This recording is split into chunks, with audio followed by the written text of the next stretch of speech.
Going live, going live, going live. 1, 2, 3, 4. We are live. Welcome, ladies and gentlemen. It is your host with the most, Griever, as always, bringing you guys, excuse me there, some more Dragon Age Origins. And of course, once again, we need to be doing the loud whisper.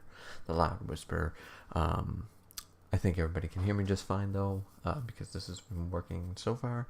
My wife is simply teaching her class up on a Zoom call, so we are going to be quiet for the stream. Now, we're only going to play for probably a couple hours because I have some stuff to get ready for tomorrow. But, yeah, we got pretty far last time, but we did end up skipping a major section of the tower. Well, not a major section. We will be able to go back eventually, but kind of annoying that I just ran past all that stuff, all the good loot, so... Anyways, without further ado, let's get on with it. And if there is, of course, any audio issues, let me know and I'll try to raise the volume on the software end rather than me trying to talk loud. Okay, so there was something I wanted to check out. See, we have Champion, we have Berserker, and we have Griever. But I believe with Templar we bonus 2 to magic and 3 to mental resistance. I don't know why we would want a bonus to our magic. You know, like... But it also determines how effective, like, potions and stuff are. But... Templar seems kind of odd. The +3 mental resistance is good, but I'm hoping to get some other specializations, so we're not going to do that. What we are going to do is we are going to, because look at all this crap. We have so much stuff to do. The Blight. So, find the remaining deserters, return the Blackstone Dragon. So I believe we did the one at Lake Calenhad. Companions, the Sword of the Better Sod, of course, and the Mages Collective. Places of Power. We gotta find the 4 places of power. We have to track down stop a small group of adventurers from giving false testimony of alleged blood and magic. Notice of Termination, 2 in Denerim and 1 in Orzammar. Thy brother's killer traveled to the Bracken Forest and slay the Cable of Maleficatum. And the herbal magic bring 10 bundles of deep mushrooms to the Mages Collective. So, those are our current ongoing quests. And let's see. There we go. Just to keep the voice down. We have a lot of updates here in the codex that we were not reading, so yeah.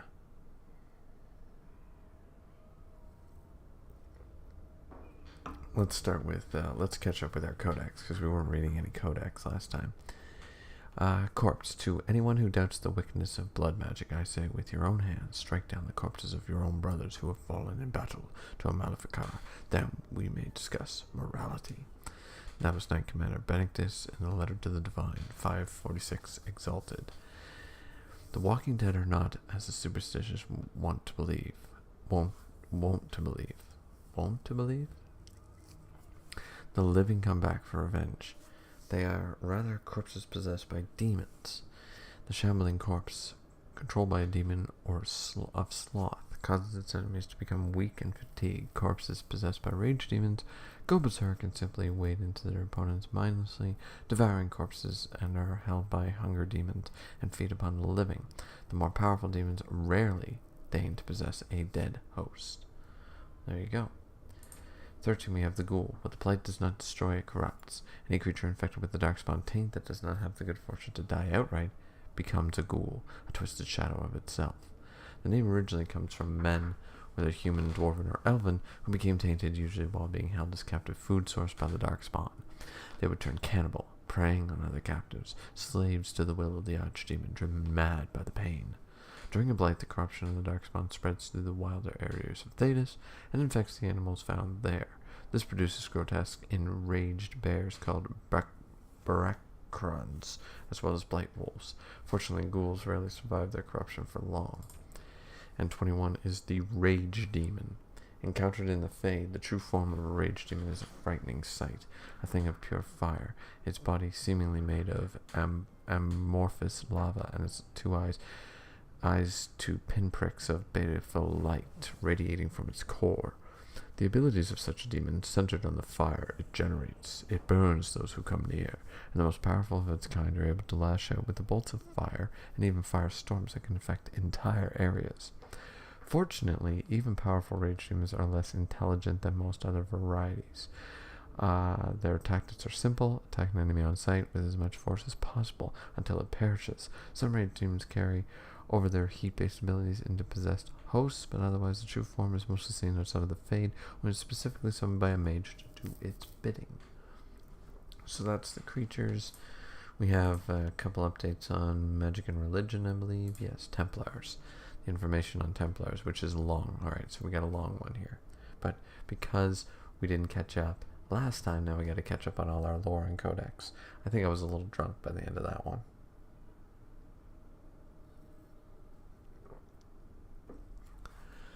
Templars.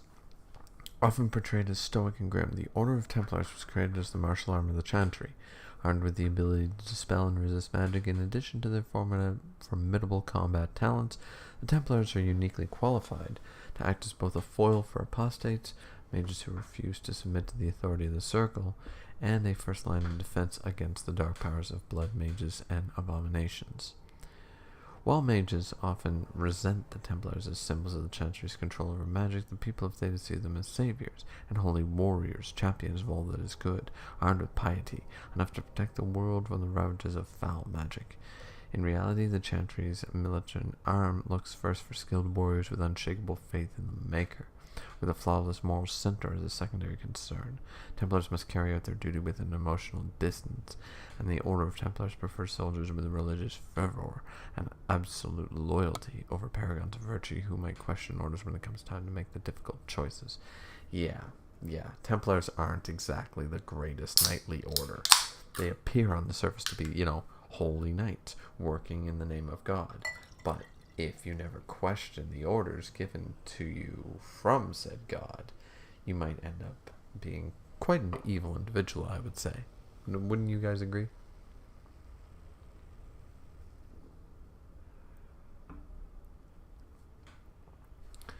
The Templar's power derives from the substance of Lyrium, a mineral. Lyriums are one of our main mining things, a mineral believed to be the raw element of creation. Oh. While mages use Lyrium in their arcane spells and rituals, Templars ingest the primordial mineral to enhance their abilities to resist and dispel magic. So that sort of makes sense, because to amplify a mage's abilities, you use Lyrium. Lyrium is a magical mineral, as they said, but it makes sense that if you consumed it, you would end up building up a tolerance or a resistance to all of its effects. And if magic is based in Lyrium, then you're going to be able to resist spells a lot more. Surprisingly, I would think maybe I will become a Templar. Maybe I should become a Templar. Just because we're not going to unlock some of them in this playthrough. See, they carry over from multiple playthroughs. Some of them, I know the choices I'm going to make, and we ain't getting a couple of my specializations. So, yeah, after we're done with the Codex, I think I will go with Templar. It can't hurt us, and it's not a bad order, But let's see. Lyrium use is regulated by the Chantry, but some Templars suffer from Lyrium addiction. So they give their knights crack so that they can fight forever. The effects of which include paranoia, obsession, and dementia. Templars knowingly submit themselves to this treatment in the service of the Order and the Maker. At least they know what they're getting into. That's a big thing. Sort of actually unlike the Great Wardens, because you don't realize what you're getting into. They don't tell you, because it's like a secret, but they don't tell you. So even though their cause is noble as an ideal, they sort of screw you over.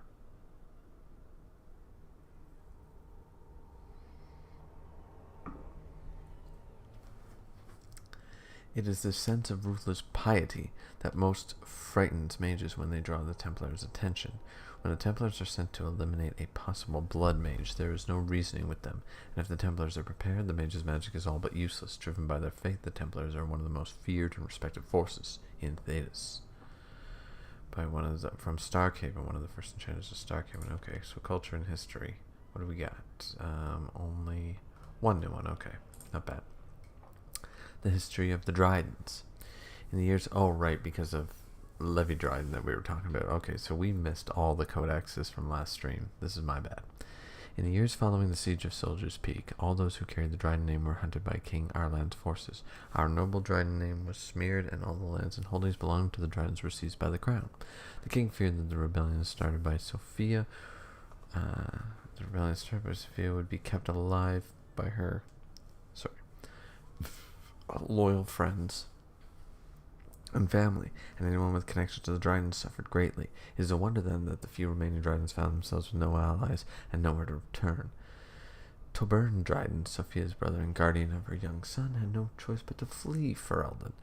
Torbern brought passage to Antivia and on a merchant vessel and traveled under the name Gerocher. Once in Antivia, Tobin set about building a new quiet life for himself and his nephew. He started a small business and eventually made a name for himself as a trader. A trader, not a traitor. The Dretchor merchant family prospered, and the name Dryden was almost forgotten. However, in 815, Blessed Sophia Dretchor uncovered old documents belonging to Torbern and pieced together the family's history. In her pride, and perhaps in her naivete, Sina reclaimed the name of Dryden and returned to Ferelden. King Arlan lies dead, and the Dryden name lives on. Our family has survived, even thrived, since the death of Sophia Dryden. The nobles of Ferelden may still spit on the Dryden name, but we Drydens know that Sophia Dryden was greater than them, almost a queen and a hero to the people of Ferelden. And that's, it's it's definitely biased, but it's... There, okay, notes. The promises of pride. Udril will show us the way, says Enchanter Gravid the Libertarian. Finally, recognition within the circle and freedom from the scornful eye of the Templars. We will not be shunned. Be ready. Oh, Jesus. Okay, control-wise, looking at party approval, and ruins and enchantment. We already know about that. Quest-related. Okay, we have quite a few quests-related. The Mage's Collective. Let's see. Let's read this one.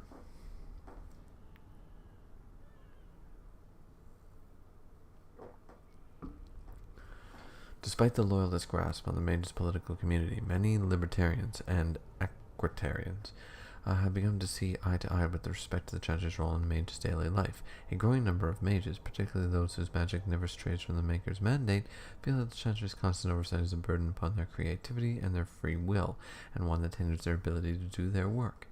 These mages, along with a number of hedge wizards who work their arts outside of the Chancer's influence, have formed a shadow guild of sorts, a mages collective, wherein members can submit requests and have them seen to without judgment.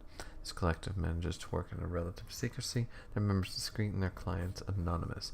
As of yet, this collective has seen no sanction from the Templars, and there has been no sign that its members are practicing magic of which the Maker would not approve. Well, there you go, so they can't really do anything about them. Still, practicing magic outside of the influence of the Chantry is a dream for some and a dangerous notion for others, and many believe that it is only a matter of time before the veil of secrecy is lifted and the Mages Collective is brought to swift and brutal justice. Yeah, from a treatise of the magic and politics by the first enchanter Joseph Sir, something like that. The Scroll of Bannister. To align with the power of the Fade, let's see. To align with the power of the Fade is but the first of many steps. Further is to align the mind to the Fade's rules and find its ties between the realm of dreams and the realm of flesh. This is the true power of blood magic. The flesh and the mind are inseparable, and therein lies the power to influence and control minds. Below the text are indecipherable runes and stains of blood named Jesus. Letter of termination. Caden said sup. Sup, Caden, how you doing? Let's see. My dear apprentice, I have sent this courier with his note to officially end your period of apprenticeship. I harbor you no ill will, for despite your complete incompetence, you have failed to do lasting harm to myself or my work. Sadly, I will not have a chance to witness your fond attempts at improvement. When you return from your current errand. Your apprenticeship will be over now. Hurry, I have dire need of the supplies I need to procure. The mage terrorist. Jesus. Wow.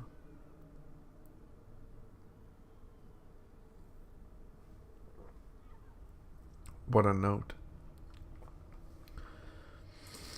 And the final one's to read. Holy crap on a cracker. Okay, Sophia Dryden. Jesus. Alright. Sophia Dryden is Ferelden's light and her most brilliant jewel. Nothing on this earth can ever quench her fire. Arlessa, Sophia Dryden was the young Arlen's rival for the throne of Ferelden. Caden said Old Garp would curb stomp Rayleigh. No.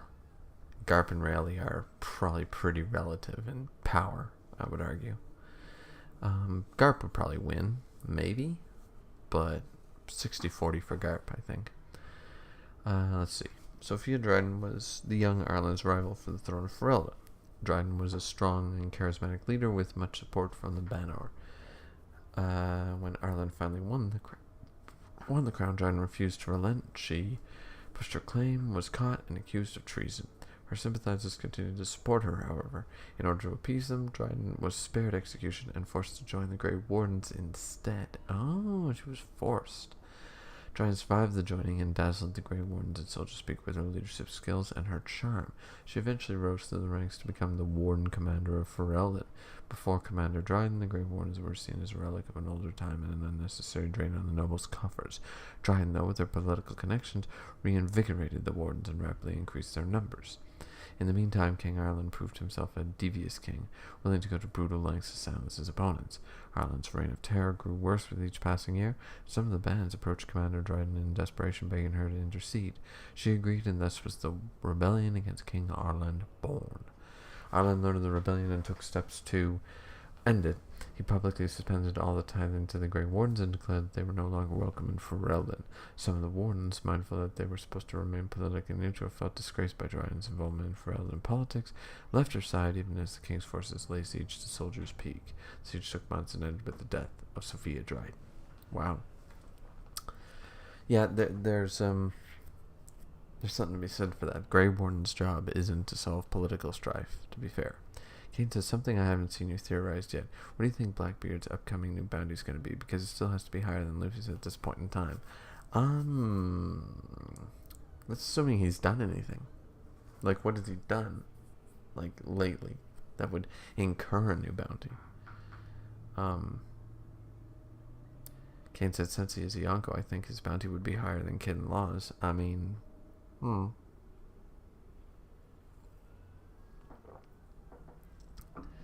You have to remember that it wasn't Blackbeard. From what we understand, assuming he's done nothing, why would it go up? The only reason that Luffy's and everybody's going up is because, according from what the government understands, they just took down 8 billion worth of Yonko. 8 billion worth of Yonko. Blackbeard has not taken down a single Yonko.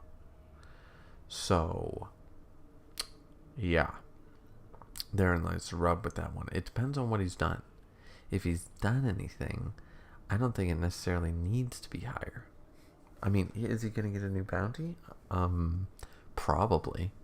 But, yeah.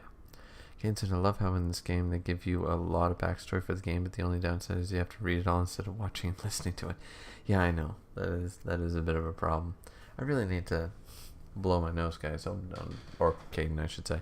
I'll be right back, and then we will read on Liliana, I guess, or her update.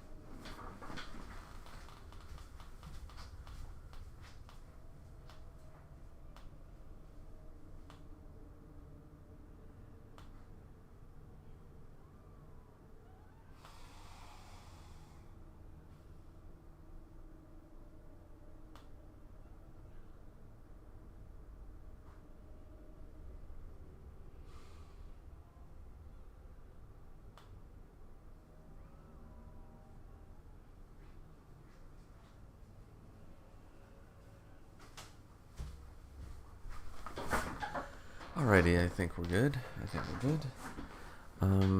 Kane said, remember at the end of Whole Cake Island, he said he was about to time and go and fulfill his plan. True, but we don't know if he's gone out to do that or like what's actually gone on. You know what I mean?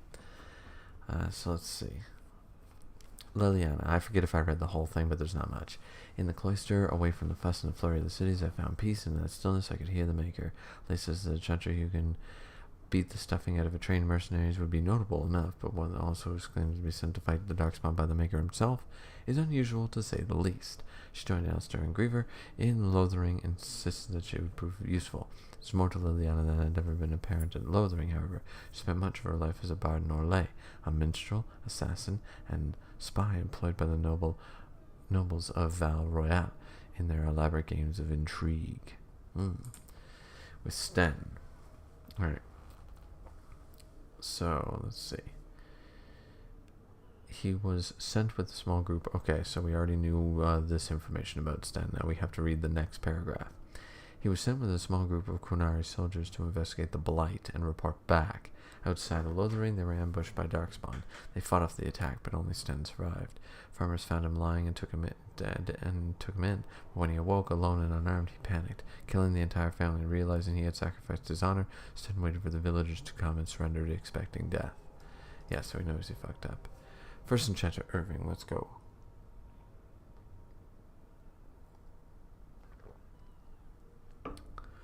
There is no higher office in the Circle Tower than that of the First Enchanter. The one who holds this title must not only be able to be an able administrator, but also a mentor, leader, and circuit parent to all the mages of the tower.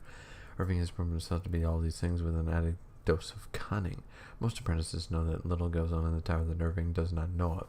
He can soothe Templars' anger by some childish magical prank at the same time that he lauds the pranksters, and everyone walks away satisfied. Alright, so Morrigan. Let's see. Of herself, Morgan says little. She does not deny being a witch of the wilds, but beyond that, everything about her is in question. Her mother claims to be Flemeth, if that's true. Yeah, we already went through this. Alright, so Morrigan's critical eye is not reserved solely for others. Knowing or not, she has a simple fondness for jewelry and is very particular about her appearance. Win. Let's go.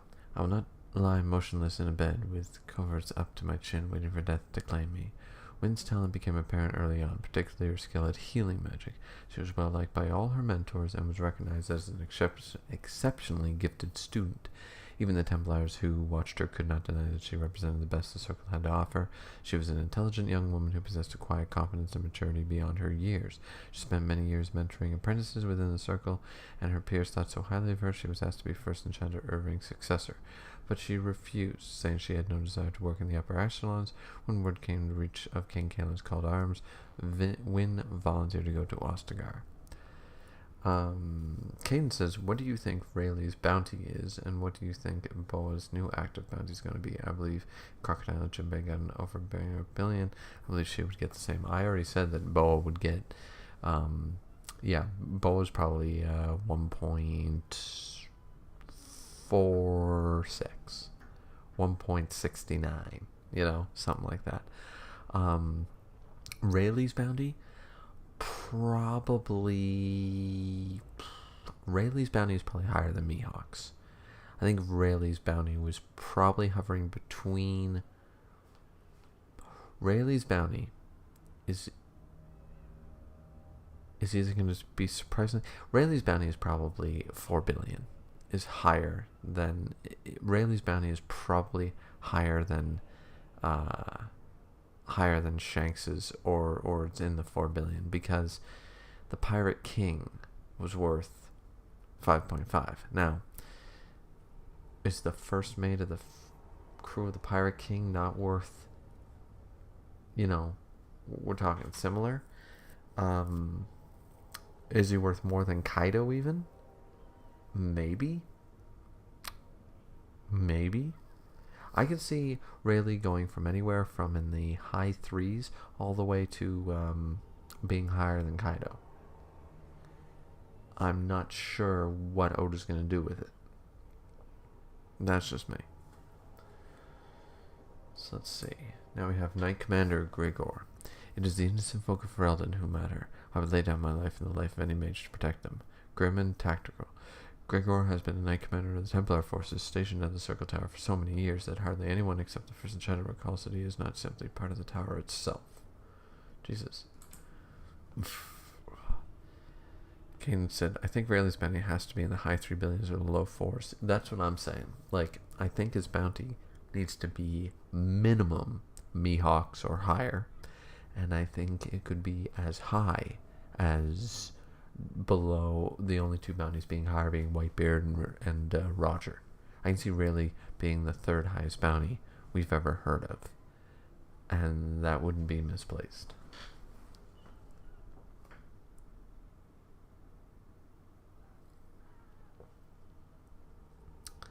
Let's see, so Alistair was a novice Templar when Duncan recruited him into the Grey Wardens or rescued him, as Alistair would say. His mother was a servant girl who died when Alistair was very young. He was raised by Eamon Grain, Earl of Redcliffe, for a time. The Earl's wife, Isolde, suspected the reason her husband took an interest in the welfare of his service child was that Alistair was Eamon's son. She insisted that the boy be sent away to the Chantry. Okay, so I think that's all the codexes. I think we caught up to all of them. Yes, we did, finally. Okay, we can actually get to gameplay. Sorry about that, guys, but see, this is what happens when we don't keep up with it, right? This is what happens. So.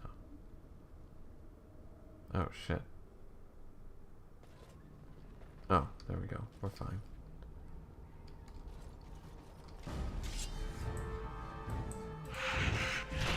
Boom. You should run like that.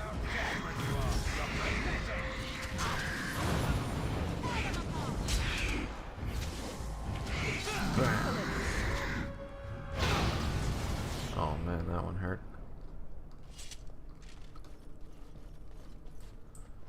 Vanity. Silver chain.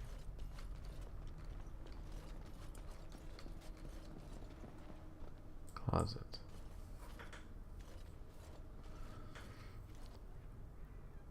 It's alright, you can come out now. Are the demons gone? Is it safe? I don't want to die. I've dealt with them, trust me. You're sure it's safe? I could take a peek outside.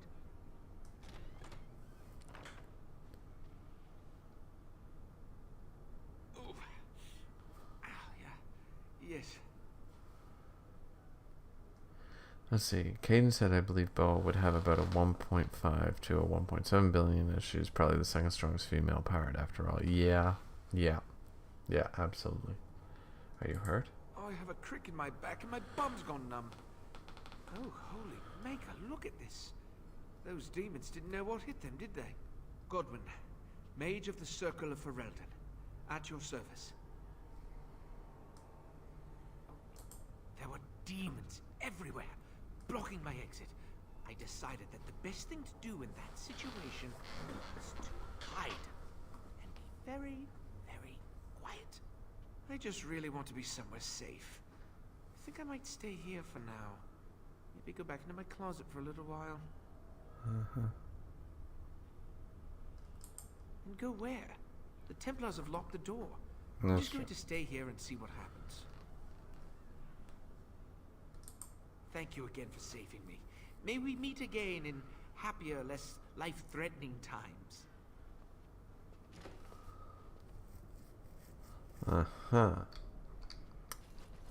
That's not suspicious.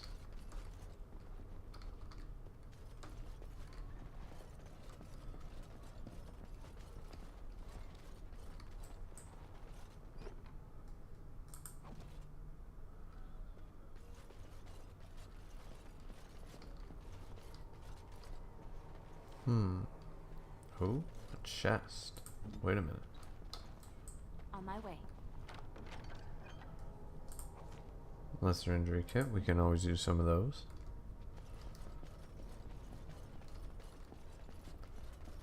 So let's see, so this was the first. If we get out, we're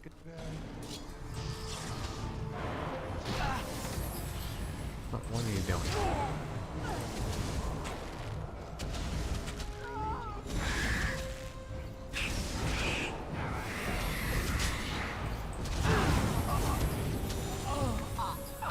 That hurt. Wipe them out.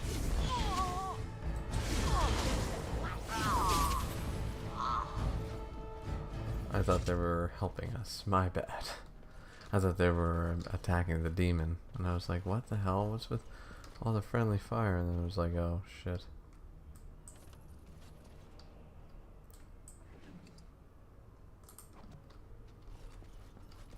Pile of books. And the chest, of course, that's Liliana's specialty. Ooh. Wait a minute. Well, we'll have to come back for that, won't we? Yes, we will. Yes, we will indeed. We'll have to come back for that. Okay. So, we cleared out this section. Right? This is all good. So, let's go in here. Well, well, well. What do we have here? I have a thought. Oh. Oh, what's on your mind? We have an opportunity that I believe we should take advantage of. To the point. My mother was once divested of a particular grimoire by a most annoying Templar hunter. It occurred long before I was born, but even today, Flemeth speaks of the loss with great rage. With the circle of magi in such disarray, it occurs to me that this might be the perfect time to recover the tome from their possession, for surely it eventually ended up in their hands? Oh, probably. What makes you think they may still have this book? Flemeth is a sorceress of legend, is she not? And her grimoire would be more than a mere curiosity to mages that daren't even glance towards the places my mother has walked for eons. No doubt 'tis considered something dangerous, perhaps best locked away somewhere dark, yes? And if not, then at least I know it does not exist. But there is no harm in looking, surely? Fair point. And to go back to Caden's point about Boa, yeah, see, if Robin, I know how dangerous Robin is, of course, but if Robin is worth just shy of $1 billion, then I think the Empress is worth, more than anybody else on the Straw Hats. How's that? Like, excluding Luffy. But I think her bounty could surpass Zoro's.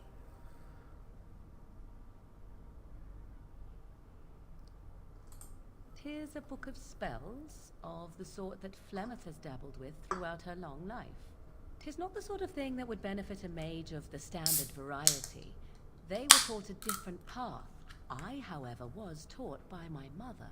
I know a way around the wards my mother would have placed on such a tome. I know the language that she would have written it in. I would find such a tome most useful.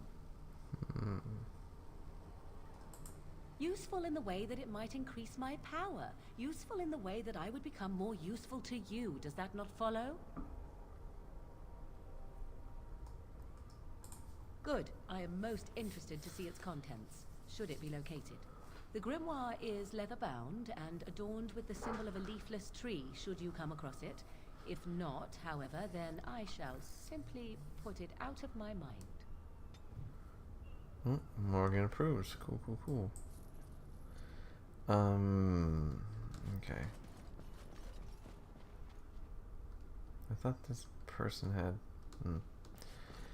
Caden says, what do you think the Admiral's bounties are going to be? Personally, I believe Kizaru and Akiji would be in the high 3 billions to low 4 billions. I think if they're actually going to give them numbers, because it looked like they were going to do the star crap from Dressrosa again, I think that the original 3 admirals would probably all be hovering around 3 billion or higher. And the reason I say only 3 billion or higher is because the Crocodile surely has money, but he talked about needing capital and getting buggy and all that stuff. How would they pay anybody? You know what I mean? So they need the money to be able to pay these people. So I'm curious as to how that's going to work. So I'm not really going to speculate on the Admiral bounties. Caden said for Akaino, I believe his bounty would be in the low 4 billion to mid 4 billions. That's just the fleet Admiral. Yeah, if we're going to go with the number logic of the Yonko stuff, I'd say Akaino would probably be worth 4 billion even. with Kizaruno Kiji being worth like 3.2 and 3.1, and Green Bull and Fujitora worth like 1.9 and 2.2. Those are the numbers I'm going to go with anyways. But we'll have to wait and see what they do, right? Okay, Liliana. There we go. Better that time. There's still one chest, but... Oh, Bella's cash. Oh, there it is. Bella's cash. Isn't that part of something or other? Part of one of my quests, I believe. But I didn't see an update, so... Have to be is what it is, right?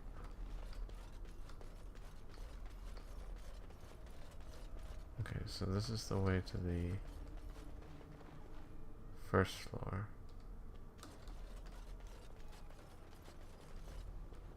Seemingly can't go out that way.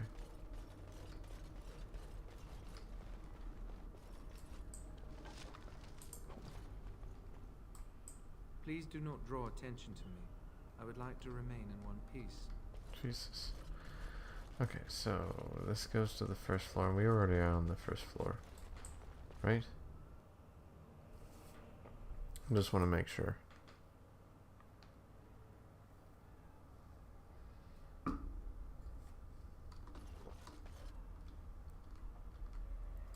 You see, things like that. I see I would have missed out on that, like... I was not paying enough attention when I, oh.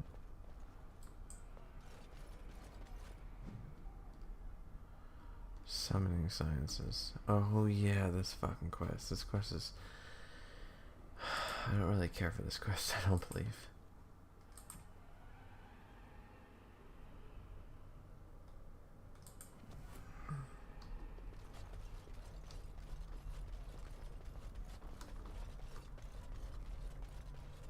Yeah, I believe you have to do the Summoning Sciences after you save the circle.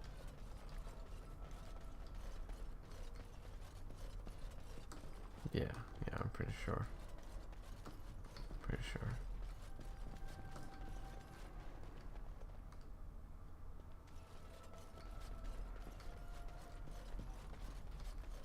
Unless... see...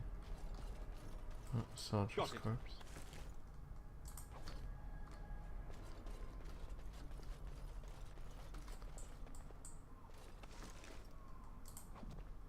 Yeah, see, I missed some shit. This is why we came back to the first floor. We're missing shit.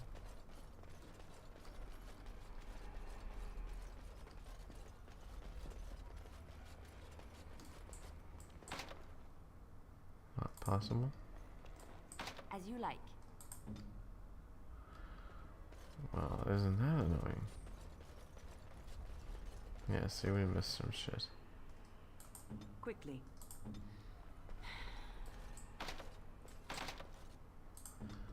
Alright, Liliana, what good are you if you're not gonna, you know...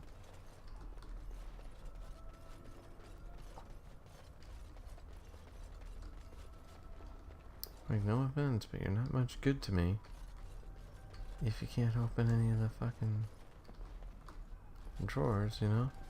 Any of the chests. Kane said, did you find a new manga to start, or are you still looking for one? You mean for the Friday night streams? I'm taking a short break from those. I'm going to be doing a Pokemon challenge thing on Fridays and Saturdays probably instead.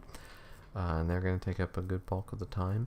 And that'll just give me a chance to sort of think about which mangas, but if you've got one to recommend, I mean, obviously recommend it, right?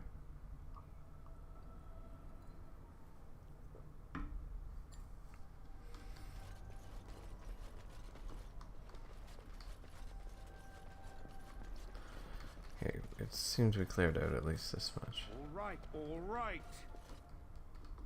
Alright, so we can go back to the second floor, which is already cleared. Tell me something I do not know. But you're always dressed in such rags. It suits you, I suppose. A little tear here, a little rip there to show some skin. I understand. You understand I lived in a forest, I hope? Maybe we could get you in a nice dress one day.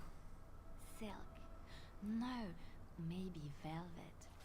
Velvet is heavier, better to guard against the cold in Ferelden. Dark red velvet. Yes. With gold embroidery. It should be cut low in the front, of course. We don't want to hide your features. Stop looking at my breasts like that. It is most disturbing. And if it's cut low in the front, we must put your hair up. Show off that lovely neck. You are insane. I would sooner let Alistair dress me. It'll be fun, I promise. I love We'll the get party some banter. Shoes too.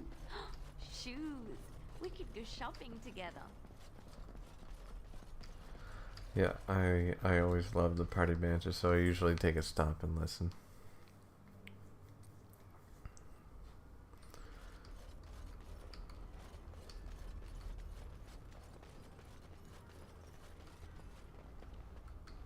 So we did all this. We went this way and that way even.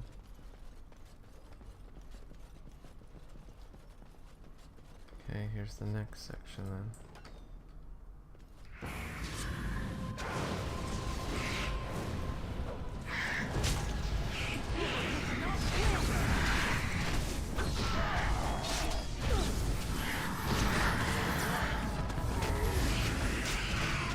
There we go.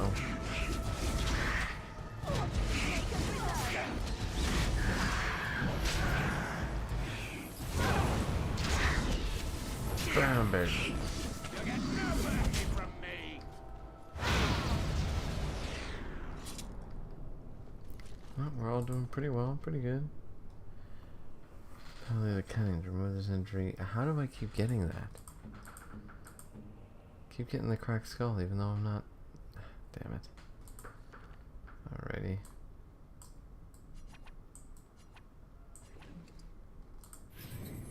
There we go.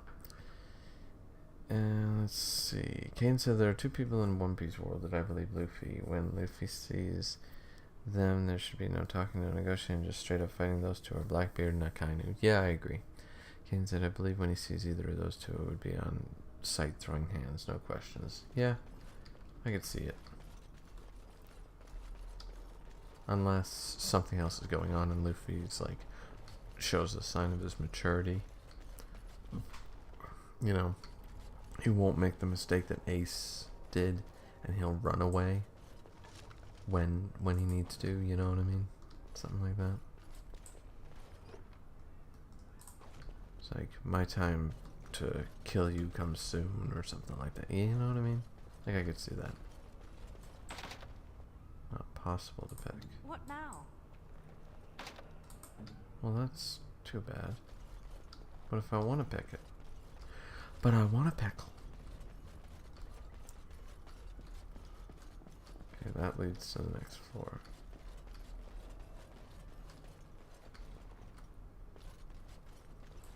Soldier's corpse.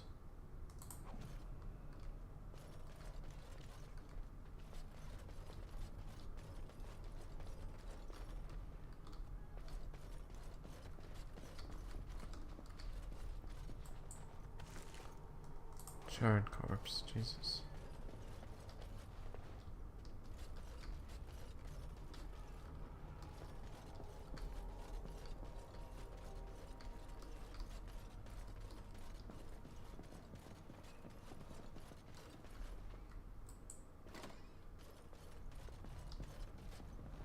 Isn't it this first enchanter's office? Yeah.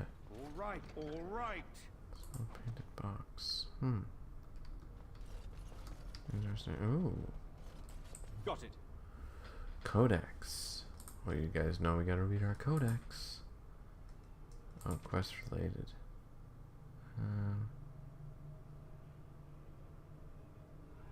Apprentices are allowed and expected to willfully direct a minor spirit, provided it is within the protective confines of the library. Placement of the shelves allows for a passive immobilization and the emergency purging of any rogue entity. Take care, this exercise is not to be enacted during maintenance or other disruption of the library structure. The danger presented by an incorrect summoning, particularly Exercise 3, is extreme. This book has been torn in half. Oh, Jesus. Magic and Religion. The Fraternity of Enchanters. Okay. Ken said, have you read History's Strongest Disciple, Kenichi? Yes, of course I have. It's amazing. I love that manga. Ken said, I don't know why people say Luffy hasn't killed anybody. He's been blowing up ships since that day one. And you're telling me no one has died from that? No, yeah. He's totally killed people. So, Fraternity of Enchanters. Another aspect of circle life is the fraternity. When a mage becomes an enchanter, he may ally himself with a fraternity. These are cliques that cross circle boundaries, mages of common interests and goals who band together to ensure that their voice is heard within the College of Magi in Cumberland. The largest fraternities currently are the Loyalists, who advocate loyalty and obedience to the Chantry, the Aquitarians, who advocate temperance and follow a distinct code of conduct which they believe all members should hold themselves to, the Libertarians, a growing fraternity, publicly maintaining greater power for the circles, but secretly advocating a complete split from the Chantry, a dangerous opinion naturally. Oh, interesting. So the Libertarians are the one.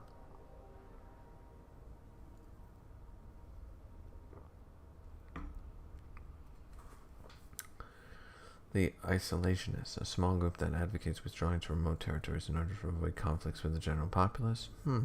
And the Lucrocians, who maintain that the circle must do what is profitable first and foremost. They prioritize the accumulation of wealth within the gaining of political influence as a close second. So far, an alliance between the Loyalists and Aquarians has prevented the Libertarians from getting much headway. But there are signs that the Aquarians may throw their support in with the Libertarians. If that happens, many mages predict it will come to civil war among the circles. Wow, from the Circle of Magi, history by first enchanter Josephus. I don't believe we ever meet him. Or her. Let's see. Ooh. Irving's chest. Ah, there it is. The grimoire. So we do have the grimoire, after all. Cabinet, and of course chest. Liliana, if you please. What is the point in bringing you along? I would have brought Alistair. Jesus.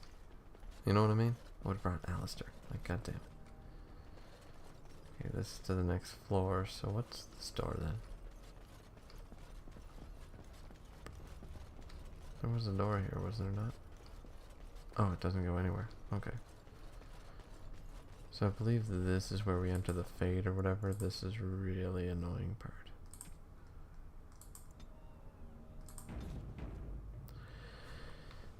Kane said when he went in his lobby, didn't he throw a whole regiment of Marines into the bottomless that the island is floating on top of? Yes, he did. Kane said technically there's a council of mages that stands above all the mages, and then underneath they're basically guild of mages that answer to the council. I mean, yes, sort of. Sort of. That's one way to look at it. With the enchanters and stuff.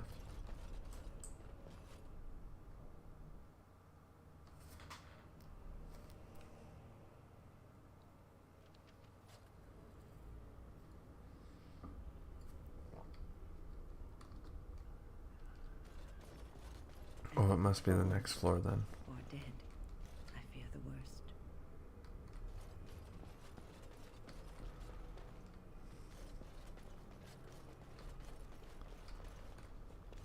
Oh, another chest that Liliana won't be able to open.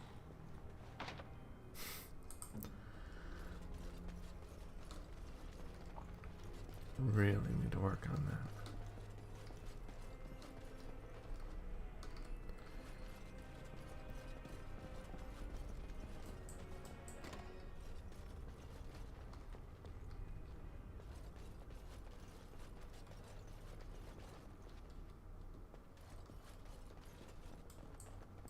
Now is better than later.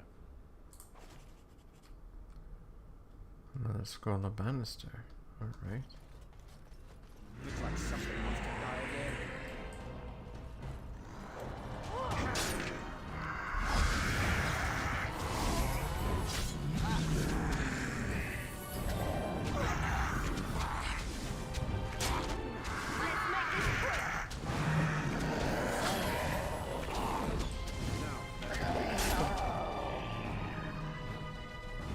Lifeless bastards. Bam. Boom. Shit.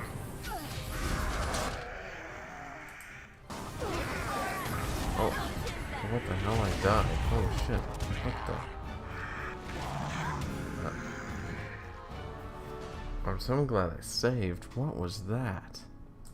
What in the hell was that? Caden said, what's your opinion on the fact that Bleach is going to be streamed by Disney Plus? Okay, but do they have any actual involvement? Or dead. I fear the worst. You know?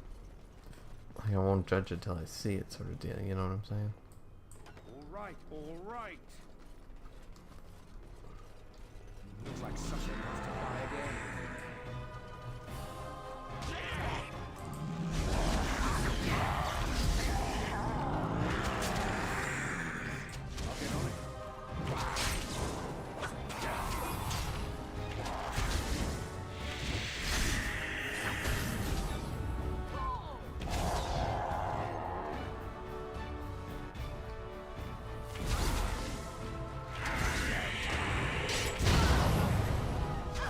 Oh, there's that thing. Okay.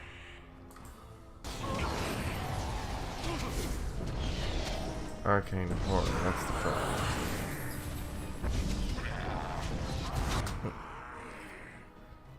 Therein lies my problem.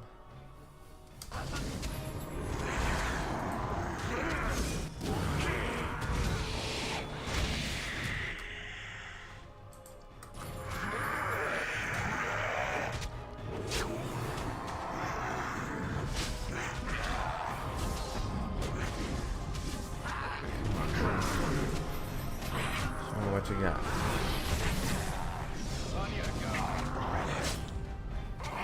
Almost got him. There we go.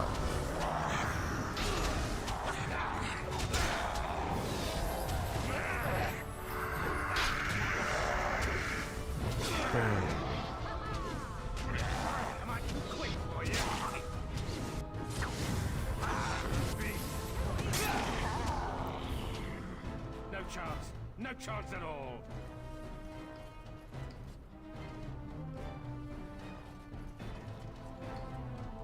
So still.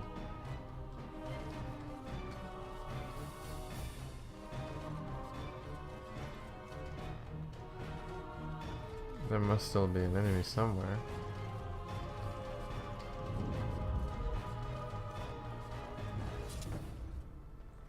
Okay, cool.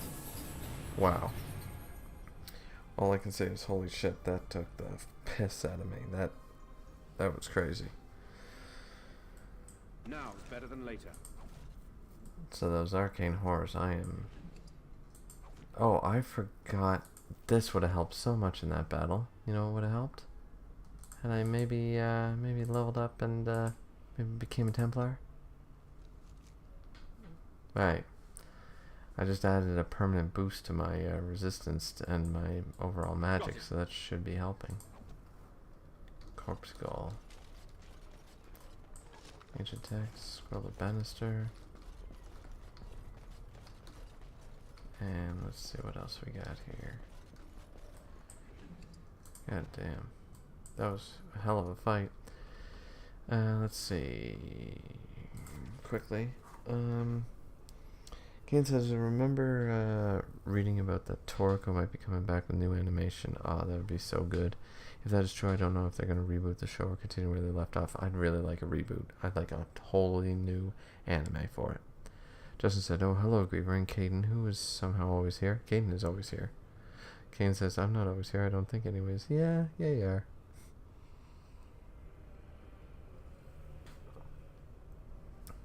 No, you're just, I just must stream at the correct times for you, you know what I mean? Like, it must be just the right times every time, sort of idea. Scrolls of Banister, let's see. Oh, there's the next one. Others may speak of the sanctity of the mind, to those who know the true power of the blood.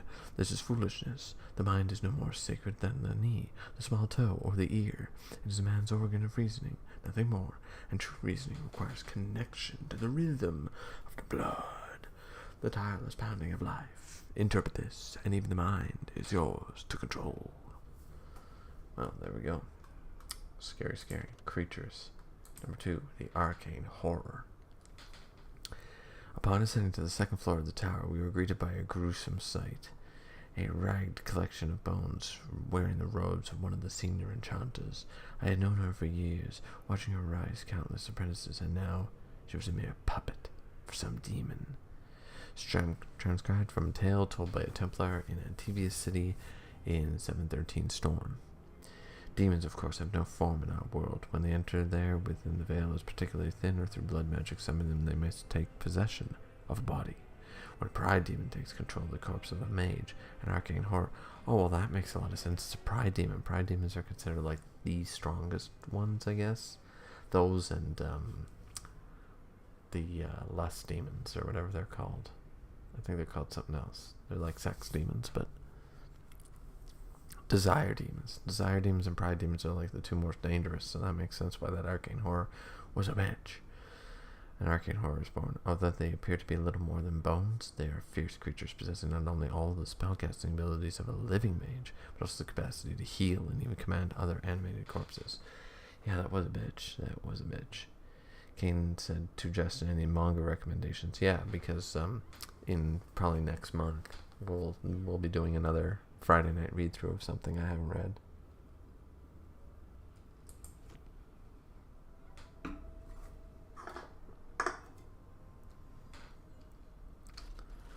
Alrighty.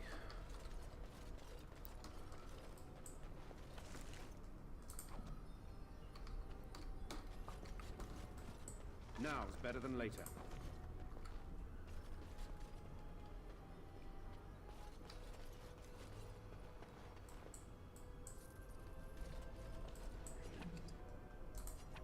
Got some corpse skull. The arcane horror gave us only money. Gave us nothing else. Let me guess. Liliana won't be able to open it. Jesus. Why do I keep you around? I could have had Alistair help me out tanking some of these attacks.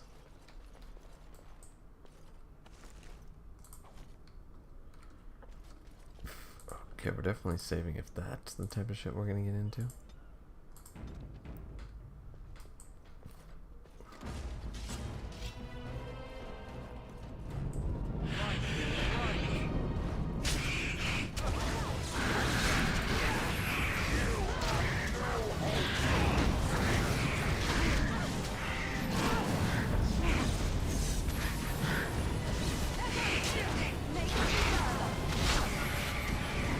Absolute mess.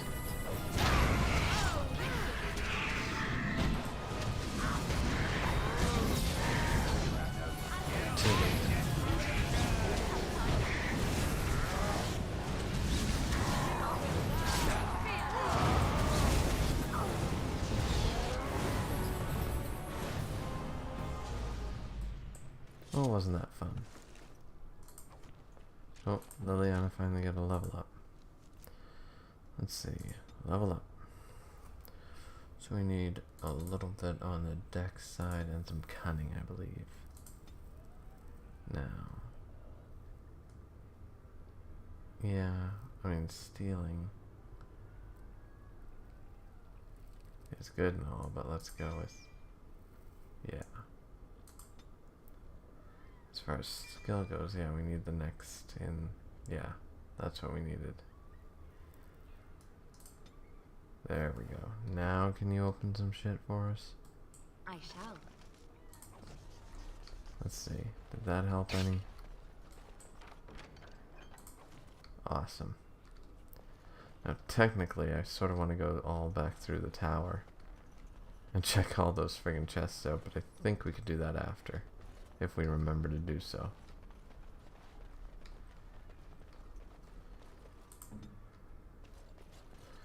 Or we might want to do that right now, actually. I don't know.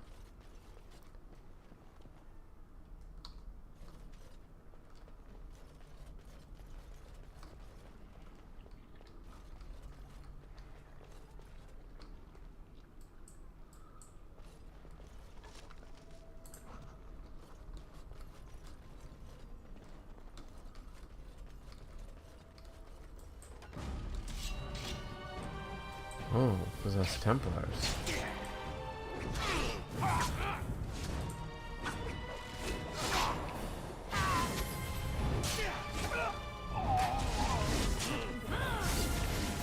Oh. Get down.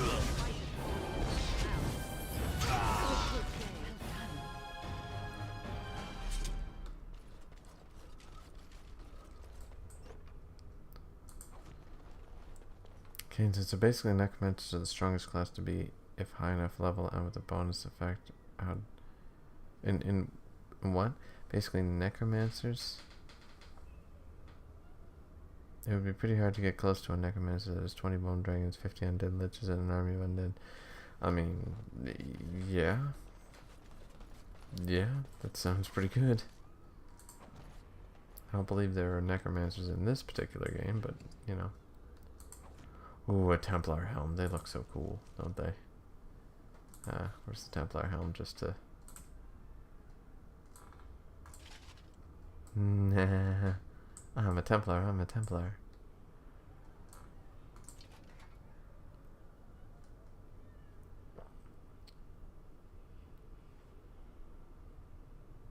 Ugly boots. Restriction to Liliana, +6 defense, reduces hostility, low morale. Okay, but why is there such a thing as ugly boots for her? I'm failing to see something here. Okay. Oh, by the way, we should be equipping some people, but yeah. Ugly boots. Why aren't you wearing them then? Oh god, those are ugly. Those are ugly boots. Okay, we gotta keep the ugly boots on though. That is hilarious. Must keep the ugly boots. Promise ring, iron ring. +3 to defense. Increase monetary gain. Some resistance. Let's do 3 to defense. And we already have a +1 to cunning, so I think we're good there.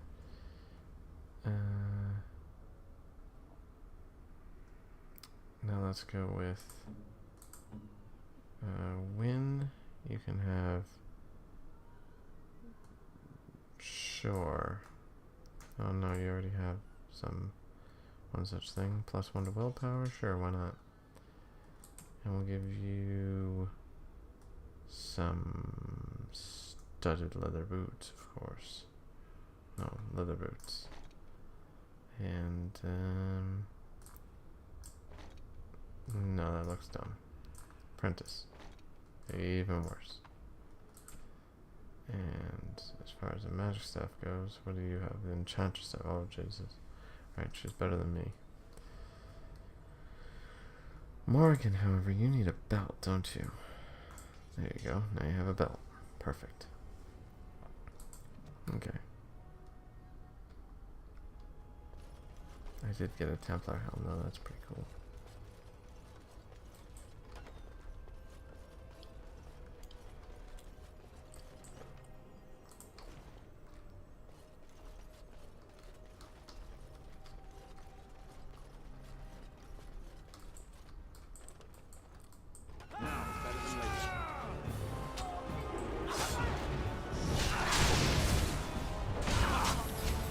Holy crap.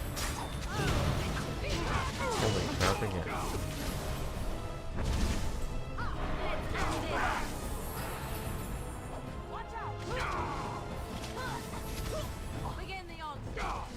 I'll get on it.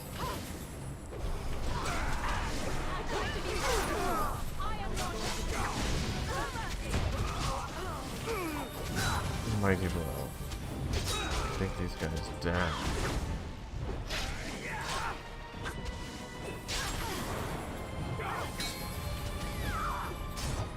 Bam.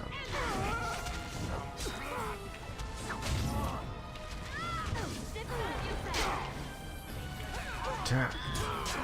There we go.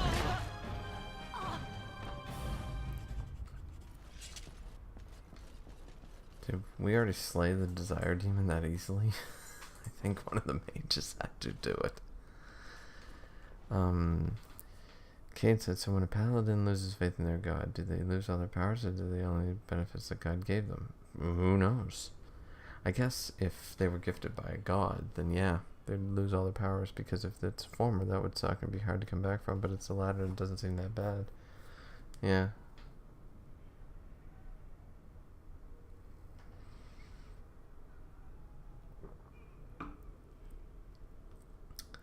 Caden said, I saw a TikTok where they said Dumbledore would beat Gandalf if they were to fight, and he gave a whole explanation which kind of made sense to me.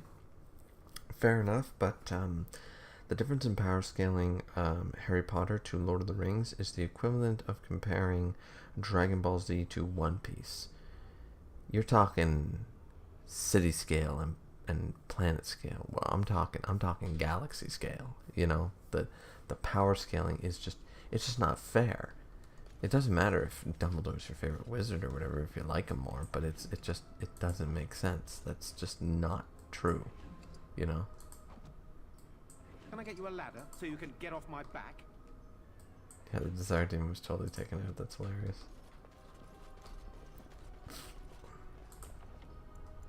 I mean, I'm sure they made an extremely good argument, but I'm just not, you know. Kane said, first off, Dumbledore has the wand specifically created by death and is considered to be the strongest one ever. True, but it was said to have. It's not actually created by death. He has the Cloak of Invisibility, which even death cannot detect. Once again, that was the children's tale. Remember, if you actually read the books, see, this is going off movie shit. In the books, they explain that they were probably these were not created by death. They were created by very, very powerful wizard brothers who created like just really fucking good shit. Like the wand was really fucking good. The stone, they were height of magical ability, but it wasn't created by death. So, and if the wand's in the unbeatable wand, how did Dumbledore beat Grindelwald to get it?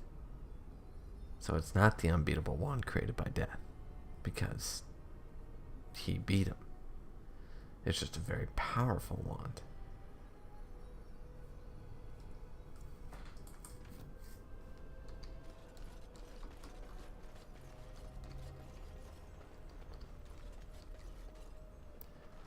Alright. Oh my god. Still.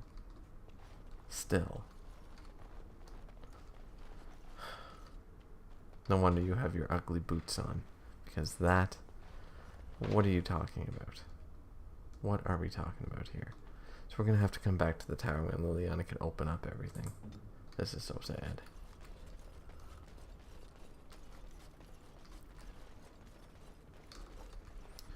Alright, so this part, I believe, leads us to the Fade. And we're going to just pause for a second and grab some...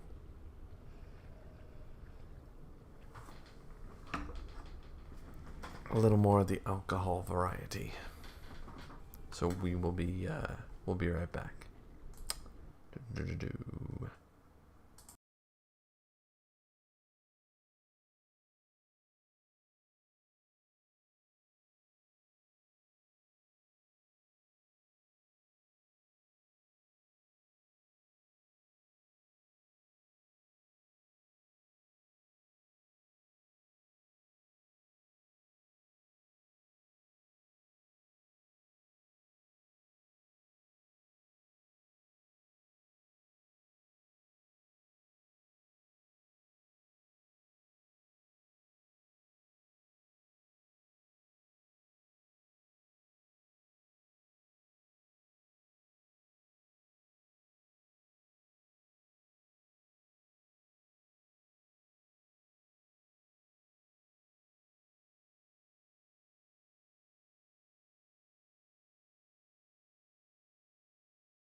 Alrighty.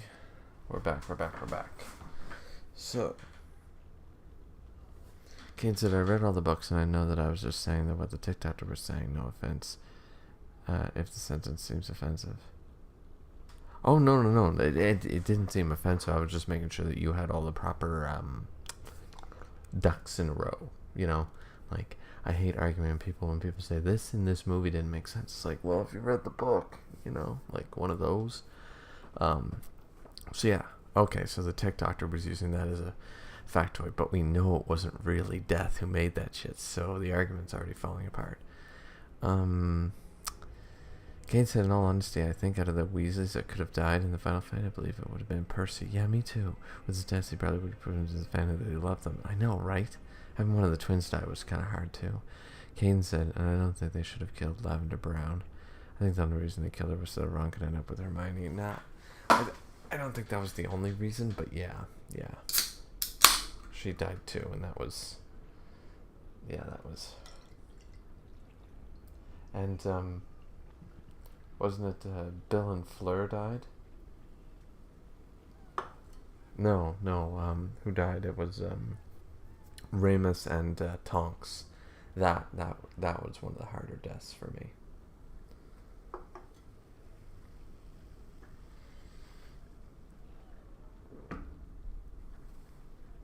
Okay, so I still don't understand how Harry and Ron's sister got together. Never showed any interest in her until the very last book. There's a theory saying that she gave him a love potion, but who knows? I think he showed interest in her in the 5th book for a bit, or the 6th one. But yeah, it sort of came out of nowhere. Looks like someone wants to die again. Oh shit.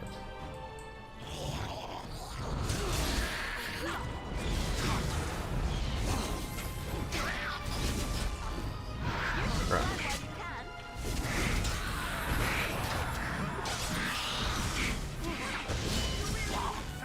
This is all I need. Wait. Cool.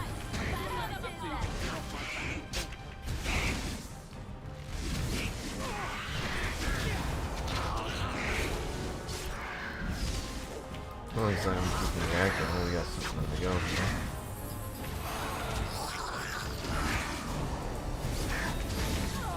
I'm always worried if what if they don't do in the end, you know? Kill the abomination. If that's Captain Archer.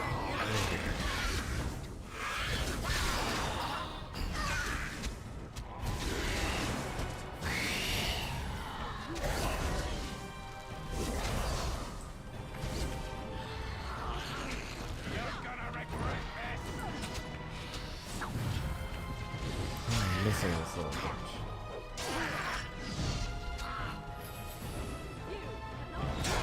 There we go.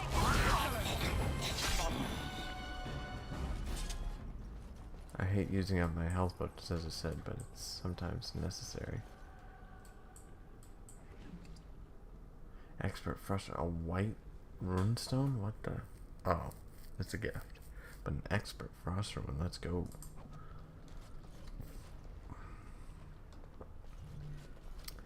That was a hard fought match, not gonna lie. That was hard fought. Desire Demon. Oh, Jesus. We got a long one on the Desire Demon.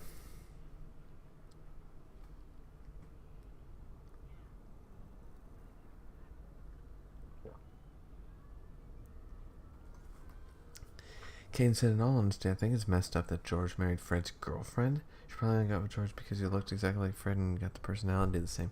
Wait, is that... They had girlfriends? What the fuck? When did that happen? I don't remember that. What page? Tell me what page. Desire Demon. In all my studies, I must say that the most intriguing was my interview with the Desire Demon. Interview? What? Who interviewed? Let's see. Interview with the Desire. That sounds like interview with a vampire. That the creature was willing to speak with me was a sign that there was no mere monster, mindless and driven by its nature, but rather a rational being as interested in me as I was in it. It took a form that I would call female, though I had no doubt it could appear otherwise. I wondered if it appeared as it did because I wanted it to, or because I expected it to. She, and indeed I, could only think of her as such now, smiled warmly at me and laughed a musical sound that seemed to thrill my old heart. So frightened was I of this creature's legendary abilities to twist the hearts of men, so relieved was I when I looked across the table into her dark eyes. This was a fearsome creature of the Fade, but as I spoke with her, I slowly came to realize that this demon was merely a misunderstood to be mages ourselves.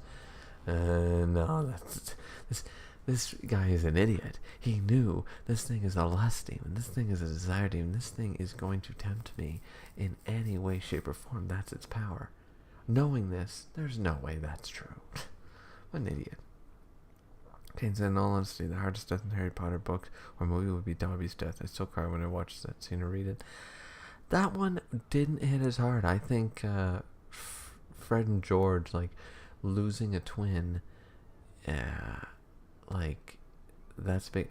For me, it's Lupin and Tonks. The Lupin and Tonks death really got to me.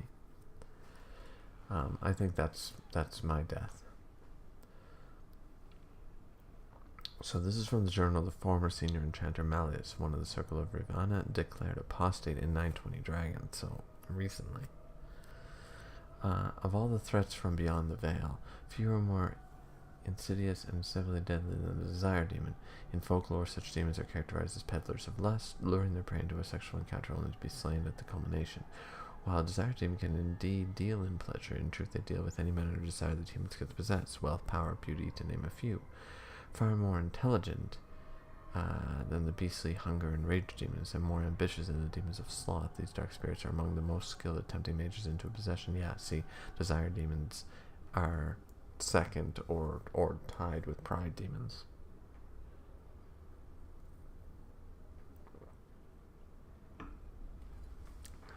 Many who serve the whims of a desire demon never realize it. Yes, like this former senior enchanter. They are manipulated by illusions and deceit, if not outright mind control. Although these demons are reluctant to resort to such crude measures, instead they seem to take great pleasure in corruption. The greater the deceit, the greater their victory. Only demons of pride prove more fearsome opponents when roused. Their abilities to affect the mind allow them to assume disguises and even alter the environment to their purposes, not to mention the great strength and speed they possess if they would ever have resort to more physical means. Most often a desire demon will attempt to bargain its way to freedom, if overpowered. Many stories exist that depict where was I? Most often a desire demon will attempt to bargain its way to freedom, if overpowered. Many stories exist that depict mages defeating desire demons to the point where a wish can be wrested from them. It would be known that in such stories the demon almost always gets the upper hand, even when the mage thinks the wish has been granted. Yeah, that's a big one. So skeletons. Oh, Jesus. The demons of the Fade are jealous of the living beings they sense from across the veil. They constantly push against the boundaries of the Fade, and when they finally cross over, they attempt to possess the first living creature they see. They are unable, however, to distinguish that which is once living from that which is still, in fact, a corpse. Provides an even more tempting target to a weaker demon, as it has no will which to resist the possession. The demon cannot rationalize why it is so. They only see a target and grasp at the opportunity. Skeleton is exactly that, a corpse animated by a possessing demon. Upon finding itself trapped within a body that cannot sustain it, the demon is driven insane. It seeks to destroy any life that it encounters, attacking without thought to its own welfare. The exact names given to skeletons of this type vary according to the nature of the demon that possesses it. A fanged skeleton is a skeleton possessed by a hunger demon. The skeletons devour whatever life they encounter and often possess the ability to drain life, energy, and mana from their victims. A shambling skeleton is a slow-moving skeleton possessed by a sloth demon, so forenamed, able to bring unthought powers against its opponent, slowing them down and even putting them to sleep. More powerful demons have been known to command skeletons, but at that level they are known by the names Revenants and Arcane Horrors, to name two.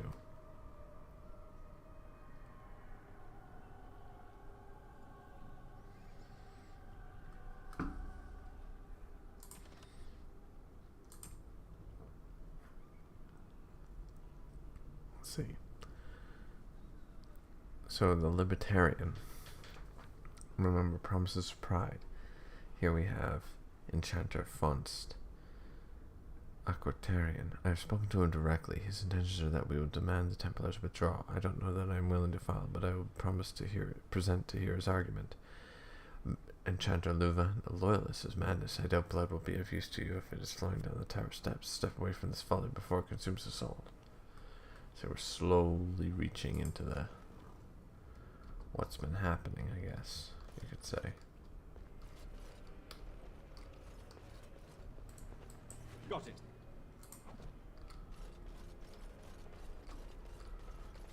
And what do we have here? Charred corpse.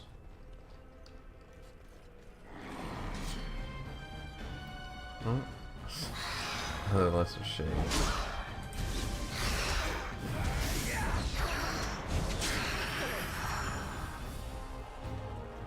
You don't scare me. I might be using the guidebook for the fade. The fade's annoying, and I have the one of the old guidebooks for this game. Okay, so here's where the fade begins. I'll save, because I really hate this fucking fade. Let's save over the camp. Alright.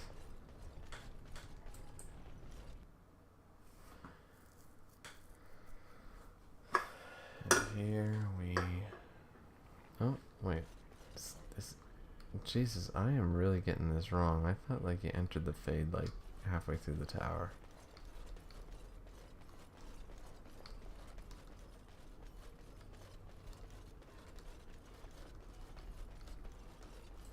Allow me.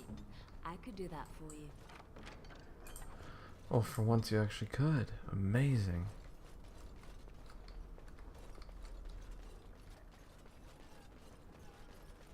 It is tough. Everything is just as you wanted, my knight. Oh, the desire Our demon. love and our family is more than you hoped for.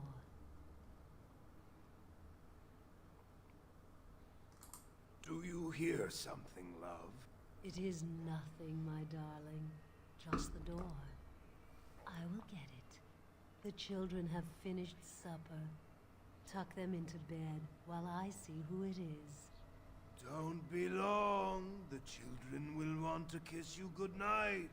I will be but a moment, my pet. You are Jesus. intruding upon a loving, intimate moment, and I dislike disruptions. There's nothing loving or intimate going on here. I have given him what he always wanted. Where is the harm in that?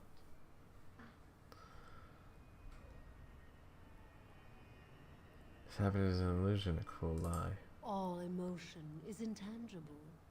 You cannot see it, cannot grasp it. But it is normally caused by something real. Real events, real people.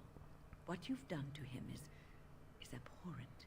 I saw his loneliness and longing for a family that loved him. She's feeding off his innermost desires and taking away his will. This is unholy. No one else would have known his heart. He did not know it himself.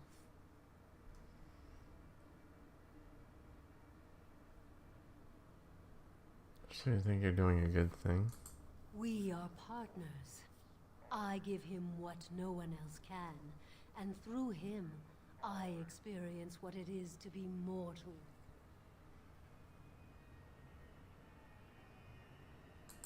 What happiness! He has gone through life empty, resentful of his vows. You would return him to this? I want nothing from you. I have what I need. All I ask is that you leave us alone.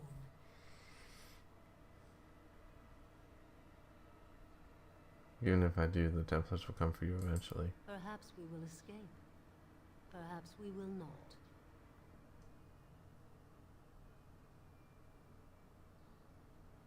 You are too dangerous to let live.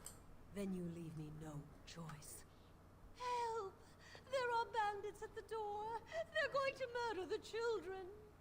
They will not get past me!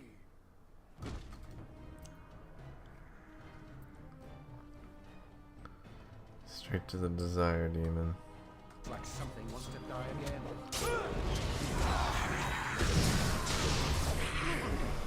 Resistant death. Oh, well, that sucks. Oh, because you were. Oh, I see. Bit of a problem. I think we're gonna die. Yeah.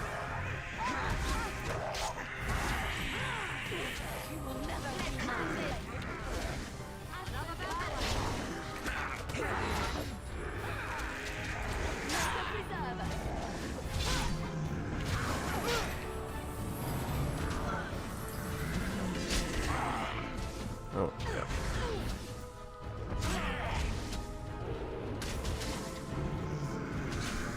That's alright.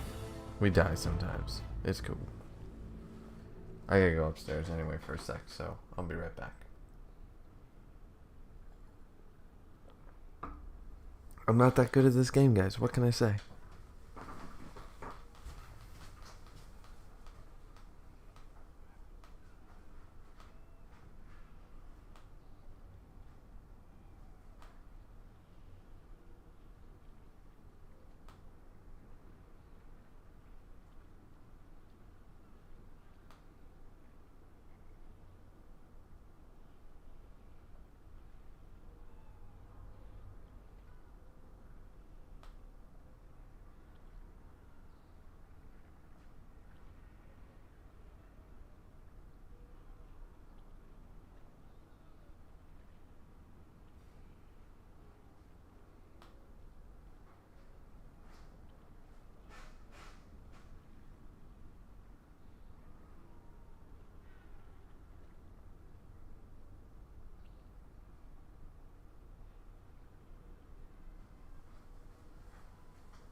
Alright, load last save.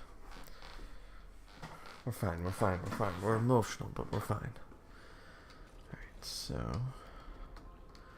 let's try this again. This cannot continue. We have to stop it.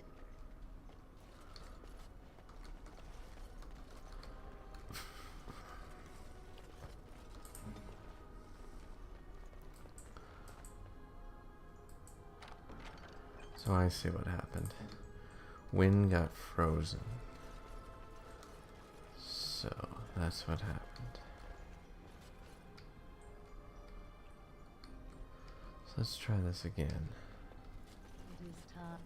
Everything is just as you wanted, my knight. Our love. Do you hear? It is the. You are intruding Let's upon see. a loving, intimate moment, and happiness is big.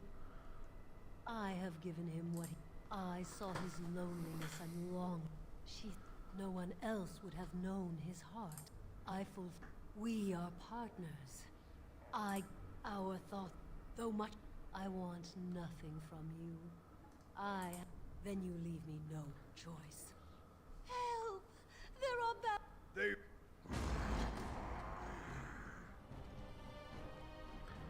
Okay, I'm gonna go after the corpse first, or the Templar first, I think, this time. I'll get on it.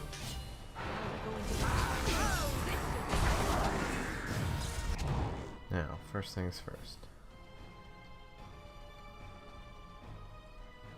Yeah, alright, so we're still all good.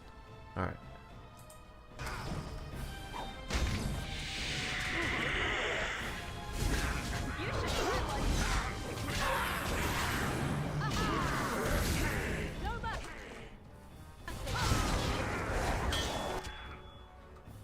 Yeah, she doesn't heal me enough. Okay, let's try that again. Let's try that again. Okay.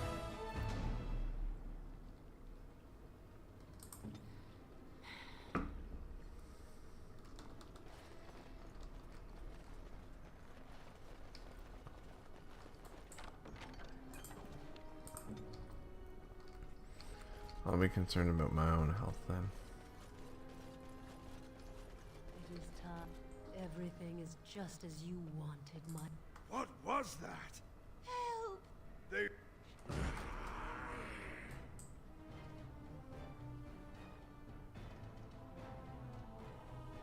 How about right to the desired demon?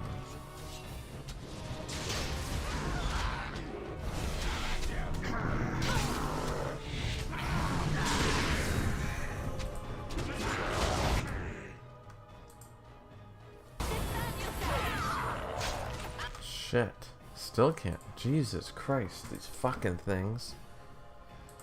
Alright, so we're having a bit of a problem here.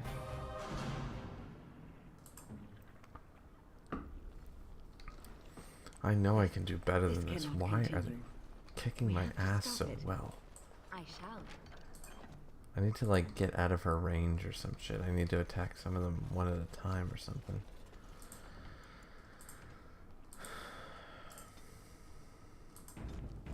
It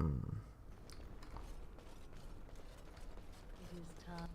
Everything is just as you want. What?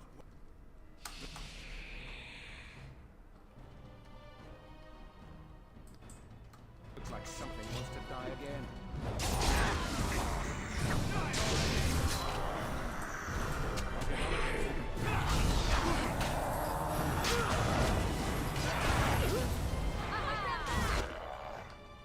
Oh, okay. That is not good. So you should... Okay. You should... Oh shit. We have that one. Yeah. How am I gonna do this? If this thing would fuck off anytime, that'd be great too. Let's see. How am I gonna do this? How am I gonna do this? It is time. I'm gonna run the fuck Everything away is just what I'm gonna as do. you wanted, my knight. What?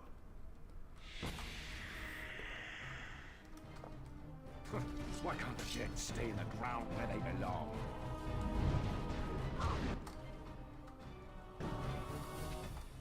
There we go. Just me versus you. Let's do this. Better than later.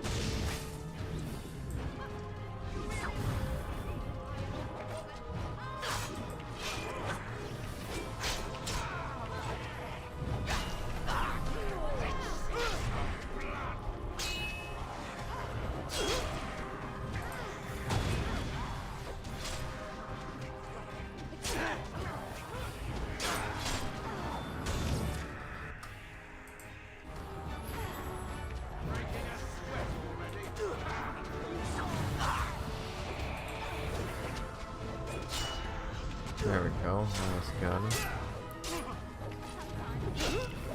Morgan died. That's unfortunate.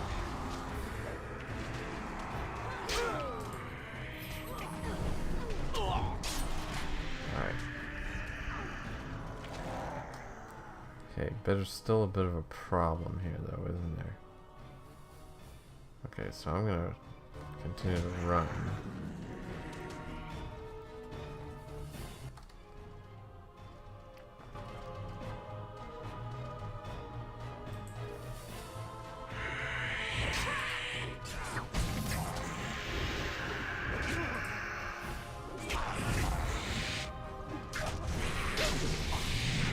Okay, this is a big problem. Wait, that didn't even do anything. What the? Okay, something's a little screwy here, because that didn't even do anything. I used a health potion, it did shit.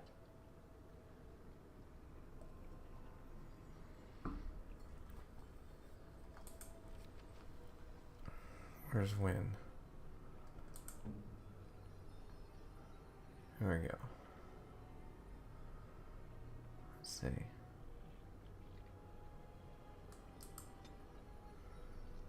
Self. Health below 25. Action. Use health POTUS. Let's see, target. Enemy.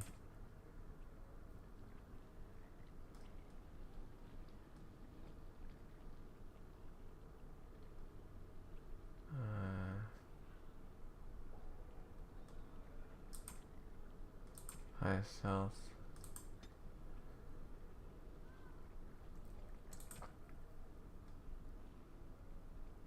No, that's not good. What's regeneration do? Spells and talents. What's regeneration do? Oh, you fucking stupid piece of shit.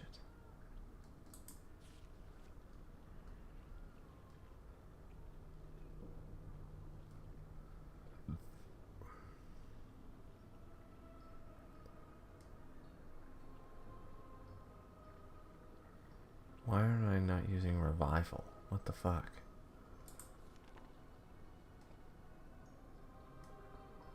Let's see. Ally. Status. Not down, rooted, disoriented. Health.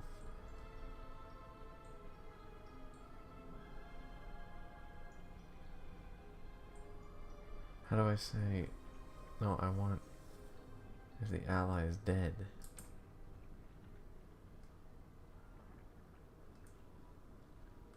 Mana down a level.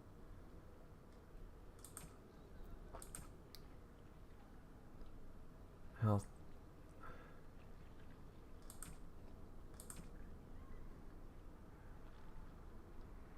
So designed, knocked down, sleeping, stunned, paralyzed, charmed, can't attack.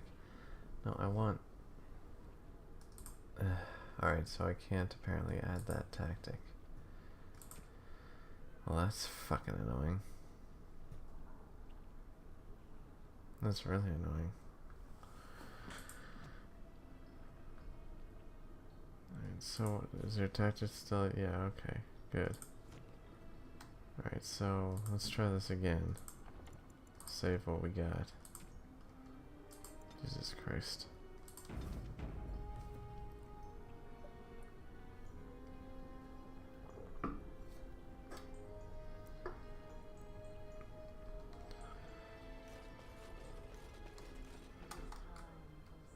Powerful swings.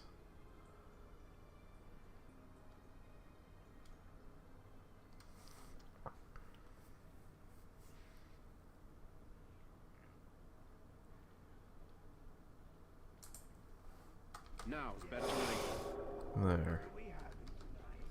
There. Everything is just as you wanted. What? Okay. Thing I'm doing is run.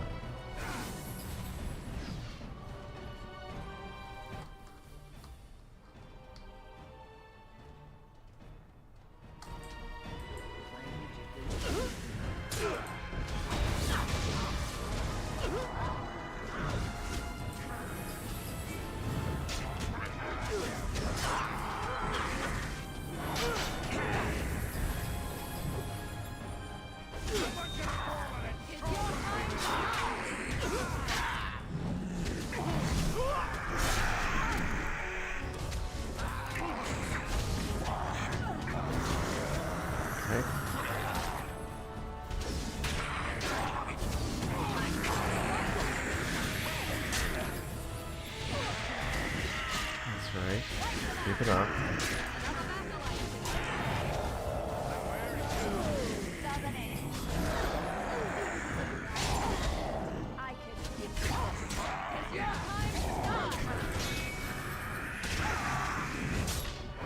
There, you can't do much to me now, can you?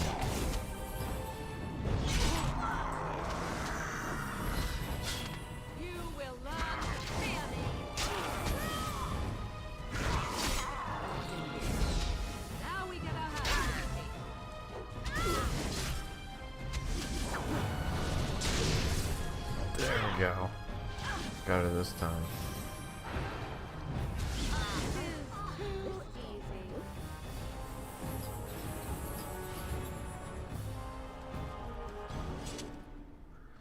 That was not too Can I easy. get you a ladder so you can get off my back? That was difficult. In like Now's a better lot than of later. ways. All right.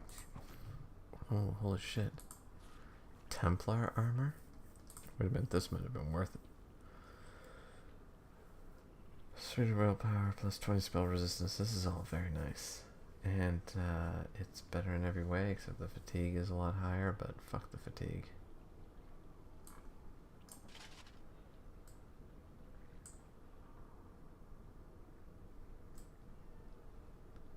Yeah, baby. Yeah, baby, yeah.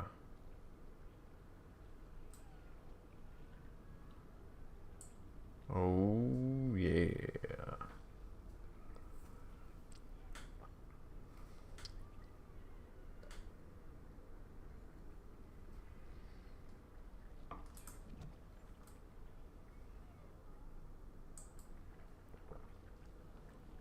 I believe I am ready. Though to be fair, I'm taking the helmet off. Because I look so much cooler without it. Yes, baby. Yes. I'll get on it. Okay, so we finally killed that motherfucker, so now we save. Sometimes, like, didn't that fight go, like, way easier that time? Like, it's crazy.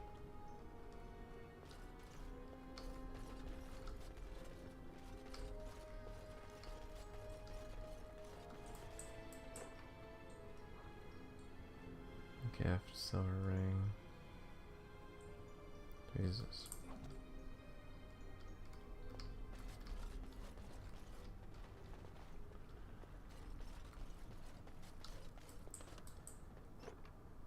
Closet. There we go.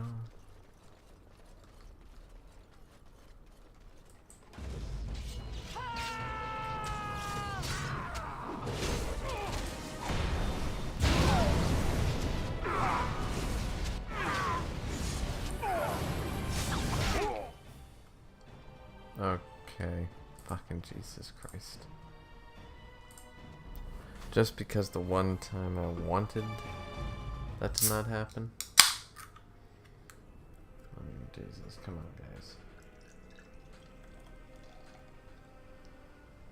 I guess we never did get to the fate. I'm gonna have to rename the stream because we're gonna be ending the stream probably soon.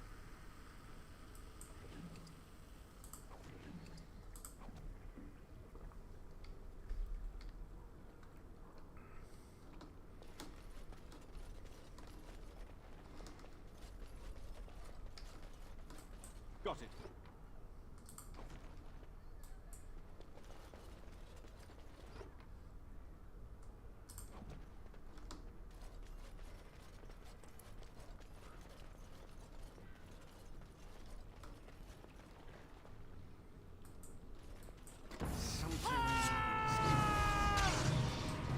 Bring it.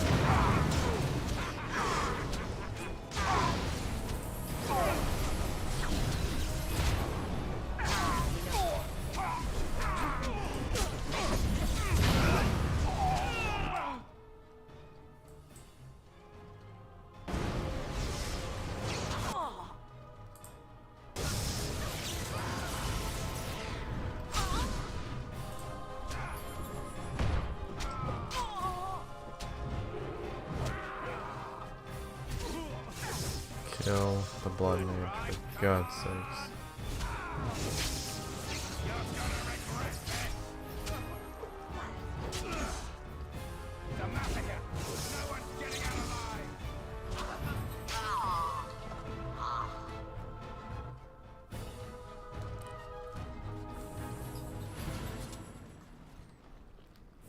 Can I Man, get you a ladder so you can get off my back? this is kinda difficult, not gonna lie.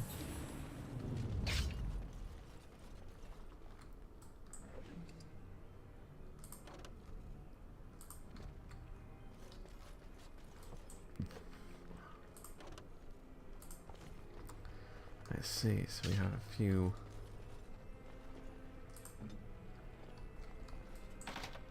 Of course. Okay, so need to get rid of some things. Let's see. Let's get rid of a dagger.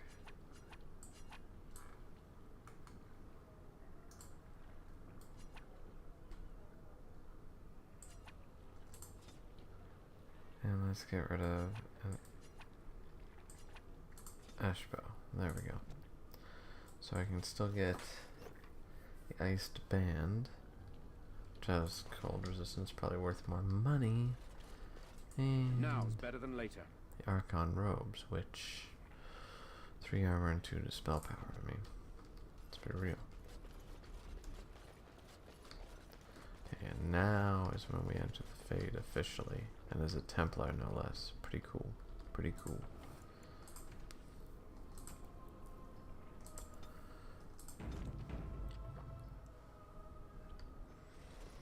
Alright. Here we go. Oh, look, visitors. I'd entertain you, but too much effort involved.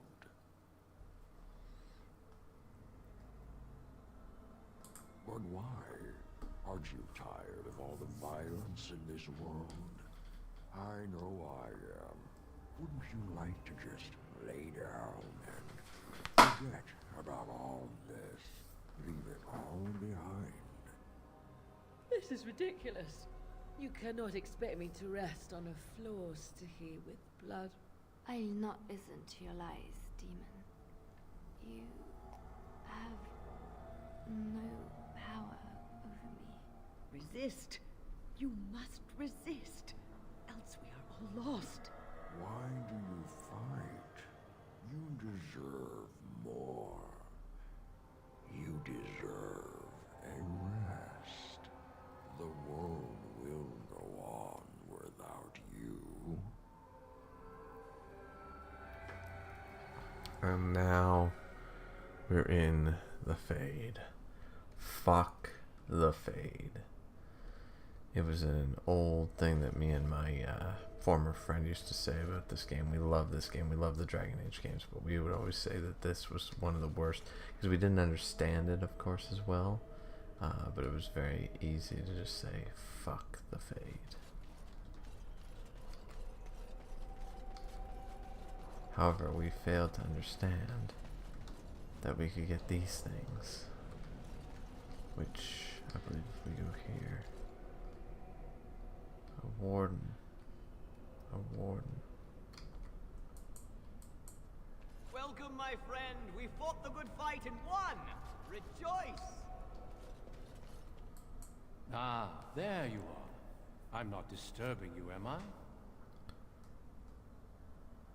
Wait, you should be dead. Dead? Me? I have been close many times, but I never quite made it all the way. I just wanted to make sure you were happy here in Weishaupt. These grand halls were built by the first Grey Wardens. Isn't it breathtaking? And why are we here? We're bad in the The dark. Darkspawn are gone, remember? You were there in the last great battle. It was a triumph for all of us, bringing down the Archdemon and setting the underground lairs ablaze. And then we are no longer needed. The Grey Wardens shall be keepers of history. We shall tell tales and sing songs of a more tumultuous time, that others may rejoice in knowing that that time is past. How can I know would never rest on his laurels? The Duncan you know was a man forged in the fires of war. I am different now, at peace. I have learned to be tranquil. Tranquil? You mean sedated? I don't think you're Duncan. Foolish child. I have given you so much and you cast it back in my face. Can you not be content with the peace I offer? You offer clemency, not peace. It seems only war and death will satisfy you. So be it. Have your war and your darkspawn. May they be your doom. Can I get you a ladder so you can get off my back? I love how desperate you are. You're pathetic.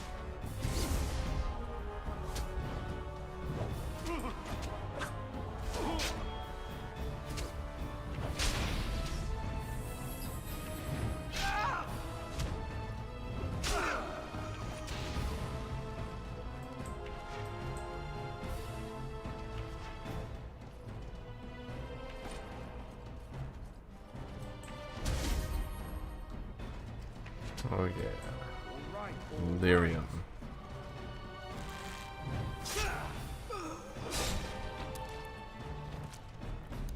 And there goes his head.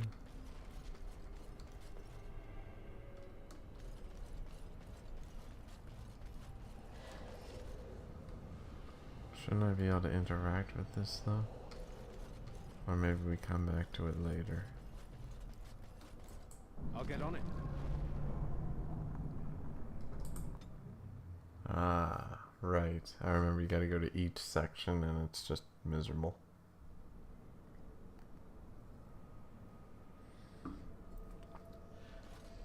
Who are you? Where did you come from? Are you a demon? No. I see that you're not. You're like me. Congratulations on getting out of that trap. You came here with others. Then yes, they would be trapped. The demon traps everything that comes here in a dream it thinks they can't or won't try to leave. I thought I'd escape too, but I've been wandering these empty grey spaces for a lifetime. Through sheer stupidity, or perhaps very, very bad luck. My name is Njal, by the way. I was trying to save the Circle when I encountered the Sloth Demon. I expect our experiences were similar. Yeah? Owen mentioned you. Owain helped me greatly. I suppose I'll never be able to repay him. Litany was our weapon against the Blood Mage's domination. But it's too late. Everyone's dead. Why are there so many Blood Mages here? I don't know. They must have been practicing in secret, even teaching others. I knew these people, trusted them. The Litany was our only hope of saving the Circle.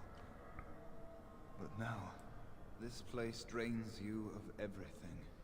Hope, feeling, life. Jesus. We'll find a way out. No, there is no way out of here. You think there might be, but you'd be wrong. You see that pedestal there? I've studied the runes on it. Runes that signify different islands of the Sloth Demon's domain. The Sloth Demon itself is on the center island, but you can't get there. The 5 islands around the center somehow form a protective ward. I thought I was getting somewhere when I figured that out, and I went to each island in turn only to have my hopes dashed. There's always an obstacle.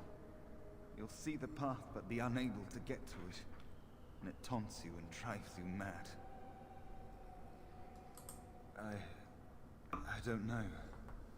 There are many dreamers. You might find a way to reach them through the islands. If you're lucky. I don't know much. I think the Sloth Demon has placed lesser demons on each of the islands. I've seen them. They take different shapes, but they're there. Defeating them may be the only way to reach the Sloth Demon. But you have to get to them first. I couldn't. I was too afraid to try. Not much. You couldn't say we were friends, really. Demons have their own hierarchies. They play their own games, and mortals serve as pawns, perhaps even bargaining chips. The demon keeping us here probably rules this entire section of the Fade. It'll not let us go easily, if at all. Off you go then. Save the world. Yes. Obstacles and map. I once found a passageway smaller than my hand with a mouse going to and fro through it. Silly thing fled before I could question it. Because almost everyone here is a dreamer, except for the spirits and the demons, I suppose. Each dreamer may know things another may not. Okay, the story about my lights in my house went off for some reason and just came back on. Oh really? That's weird. No problem, Caden. Crawl through myself. We're probably not going to play too much longer though. Perhaps there are similar ways to walk the others. Don't mind me then.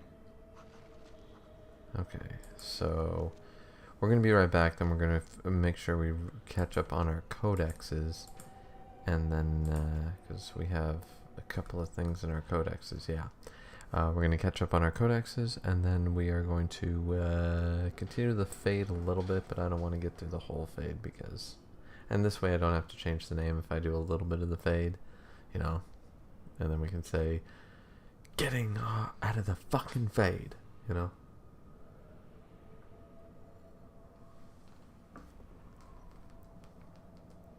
So yeah, we'll be right back, and then we'll see. We'll see how far we get.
There we go. Alright, audio's back. Alright, cool. So, we're back. Let's catch up with the notes and the codex, and then we're going to jump in, and my wife's thing is done. So, yay! I can talk normally now. I don't need to, Here we go. We can move this back a little bit. There we go. Now I can actually talk normally. Fan-fucking-tastic, right? Alright, excuse me. So, yeah, we can catch up with the codex. Desire and need. Notice of censure. Templar Dross. Your remarks in front of the recruits are only the latest in a series of troubling events. I'm beginning to suspect that you may or may not be suited to the devotional requirements of training. Perhaps it is time for a personal evaluation of your career path within the Templars. I will schedule some time after the current deployment to discuss options elsewhere in the organization. Attended Sarand, Assistant to Knight Commander Griever. No scribble in the corner. Attendant who? Options? Code for dead end. Duty on a hedge mage hunt in the Banor. Let's see.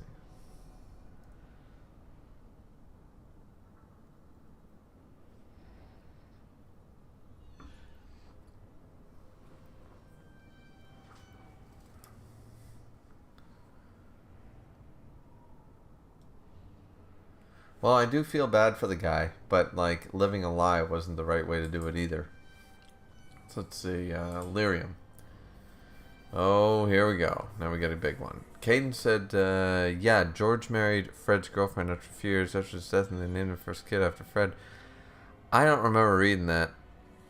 I'm going to have to reread that. Caden said, personally, I believe she's only with George because he reminds her of Fred, but that's just me, though. I still find it weird that George married his brother's ex-girlfriend because he passed away. That is fucking weird. That's some Pearl Harbor level shit.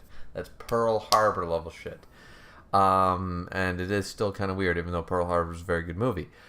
So yeah. Caden said, personally, I wouldn't even try to get with her if I was George because he was met to his brother's girlfriend before his death. I mean, yeah. Yeah. It'd be weird because you'd see your boyfriend or your husband's face in him, and you'd just be like sort of making, like, with a twin it would be very, very difficult, I would think. So I sort of get why they sort of found comfort in each other. He can't believe that he'll never see himself in the mirror. Every time he looks in the mirror, he sees his brother, and every time she looks at him, she sees his brother. So it's you know what I mean? So I sort of get it. Like, I sort of get what they were going for, but I don't even remember this being a thing. Kane said, since this happened, I think George would have tried to give a Fred's girlfriend. Eventually, Fred would have stayed alive. I don't think that's the case. I think they found solace and comfort in each other. Kane said, that means George has always had feelings for Fred's girlfriend, even when he was alive, if he married her not long after his brother's death. Nah, see, I think it was a coping mechanism.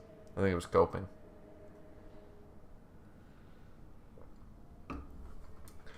Alright, so Codex on Lyrium. Which, by the way, guys, we're almost done the stream. We're not going to be playing for much longer. So, we're not getting through the Fade. Fuck that. That we'll start the shit show that is the Fade next stream. Lyrium. More than half the wealth of Orzammar comes from a single extremely rare substance called Lyrium.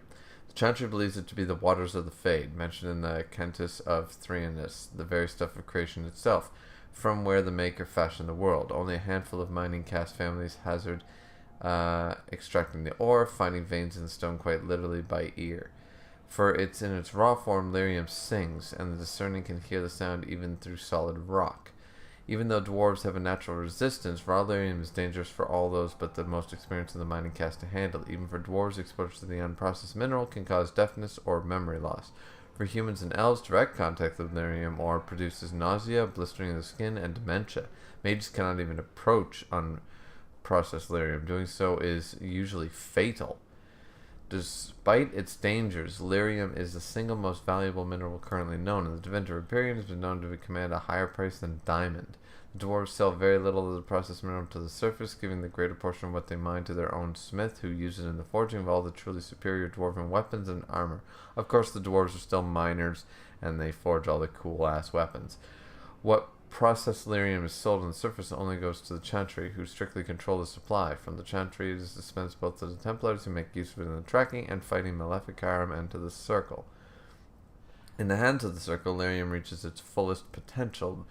Their formulae craftsmen transformed into an array of useful items from the practical, such as the magically hardened stone for construction, to the legendary silver armor of King Calenhad.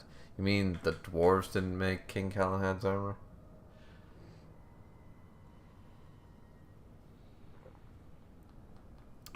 Kane said, I saw a TikTok saying, could the Hidden Leaf survive the rumbling?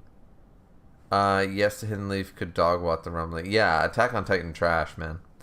Kane said the only time the rumbling would cause any damage to the Hidden Leaf village is if they turned into the Titan forms while in the village. Yeah, no shit, eh? Kane said, but after they transformed in the village, they would immediately get bited by the ninja. Yeah, the ninja would take down... Tailed beasts are way stronger than Titans. What the fuck? Yeah, fuck that. See, people don't know how to power scale properly.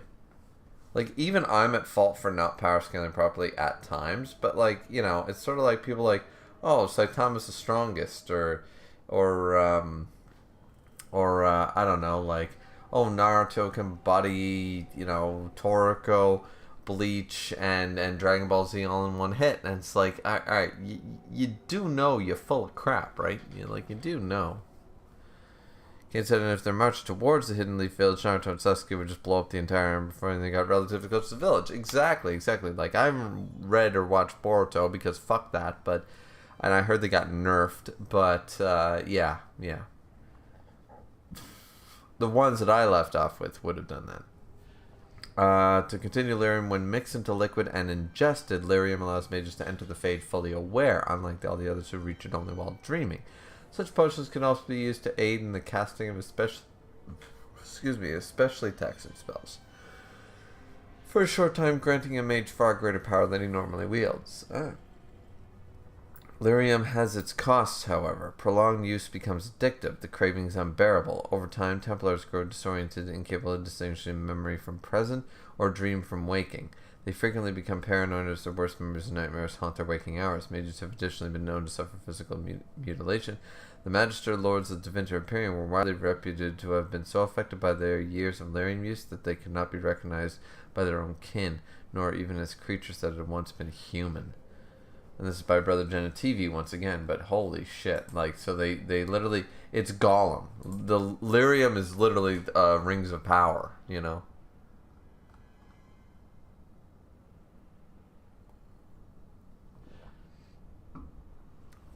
Sloth Demon. And I looked at the creature, and it had become me. A veritable copy of my form, of my very mind, stared back at me as if it was within a mirror. I surely thought that this was a trick, an illusion meant to put me off guard. But as I engaged the thing with my sword, it fought me with maneuvers that I recognized. It parried as I parried. It swung as I swung. It spoke to me and said things that only I could know. I think this demon of sloth has no form or identity of its own. It is envy as much as sloth, I believe, and mine was not the first shape it stole that day. It's from the transcribe of Tyrannus, Templar commander of Trumberland in 390 Towers. I forget how many ages there are. There's Storm, Towers, Exalted, Divine, Dragon. I don't know how many ages there are. That's the 5 I know of, but I think there's a couple more. The most difficult assumption for those who study demons to overcome is the notion that a sloth demon is in and of themselves slothful. That's fair enough. The name is not appropriately given then. If it were so, it seems very highly unlikely that any such demons would cross the veil into our own world, or once would fight to possess any creature with a will of its own, and we know that these things do not be the case. Certainly some demons are lazy and incompetent, but who knows? Perhaps these creatures even cultivate such a reputation. The truth is that the demons of sloth are named so because this is the portion of the human psyche that they feed upon. Doubt, apathy, and slothful. They seek to spread these things. The sloth demon hides in its forms, a master of shapes and disguises, always in the last place you'd look. From its hiding place, it spreads its influence. A community afflicted by a demon of sloth could soon become a depopulated pit where injustices are allowed to pass without comment, and none of the residents could be aware that such a change has even taken place. The sloth demon weakens, tires, teats at the edges of consciousness, and would much rather render its victims helpless than engage in a true conflict with creatures that are best faced only with a great deal of will, only with an eye to the piercing of many disguises. So there we go. We are caught up. And now we gotta go through this weird ass shit. Okay, so we can't cross through there, right? Can't get through the door. Huzzah.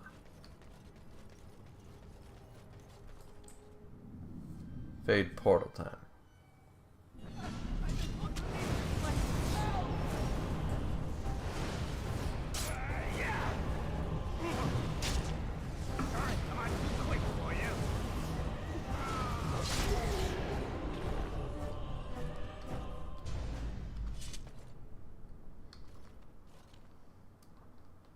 Thank you, but too late for me.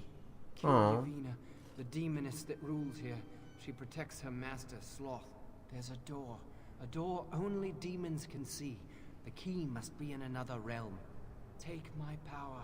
Save any others trapped in nightmares. Kill the demons that guard Sloth. Make my... Oh, nice. Now I have the mouse form. The Fade shapeshifting menu lets you select different forms while in the Fade. Each form has its own strengths and weaknesses. It allows you to pass through openings that are normally too small for anything else, so it allows you to remain hidden and pass through certain areas unnoticed. The poor guy died. This is so sad.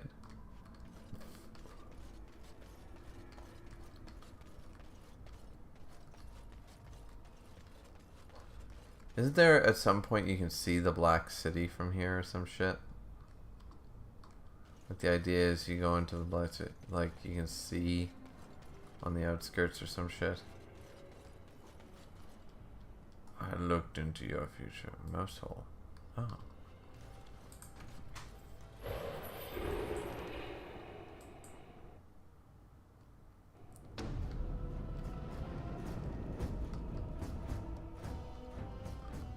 Let's wake up. Let's fight this bitch.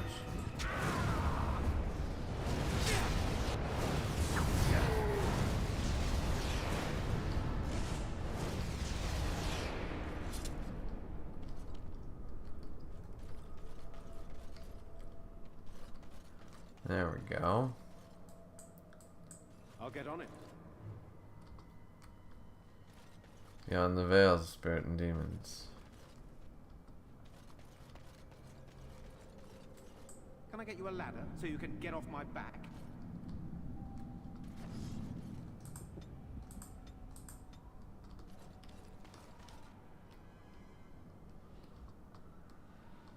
Okay, the Fade area, and there's a door. Oh, lesser shade. I love how desperate you are. You're pathetic.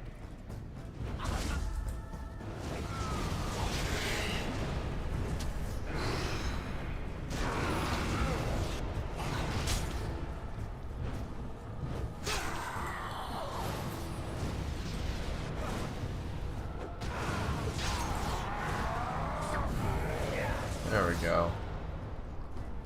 Only had to use one health potion to do it too.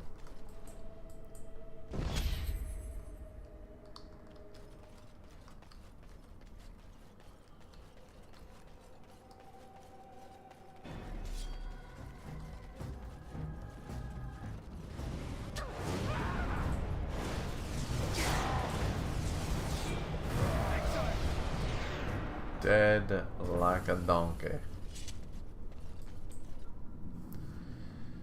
Kane said basically Naruto lost Karama and half his chakra because of Baryon mode. Okay. Basically this form collides Karama's chakra and Naruto's chakra into one of them dies, which gives them a huge problem bonus. Okay. And the chakra Naruto lost during the collision between his and Karama's chakra is permanently lost, so basically lost half of his own enormous chakra pool.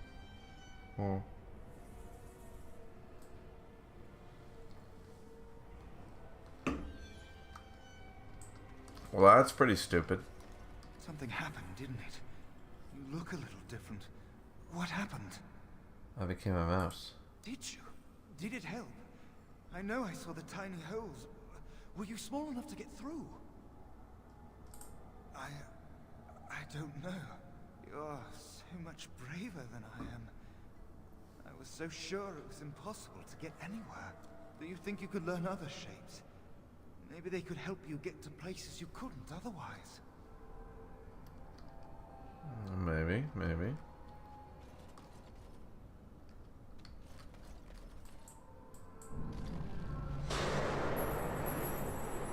There we go. We can go to different areas now, can't we?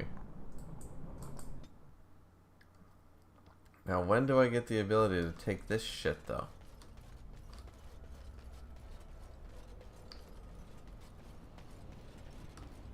Some point or another. No, still not able to. All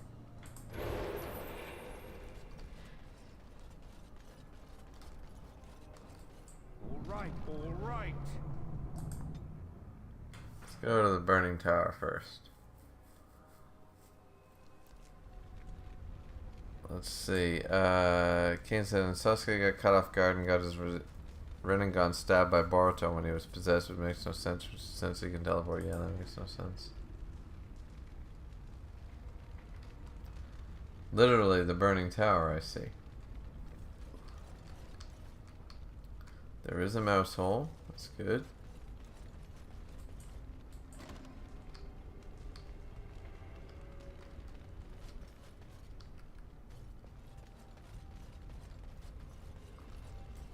Now, better than later. I'll get on it.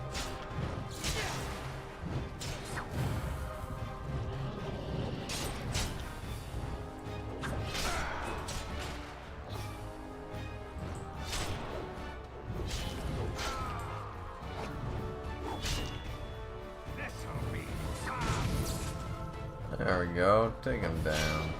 He's just a bitch. He's a burning Templar.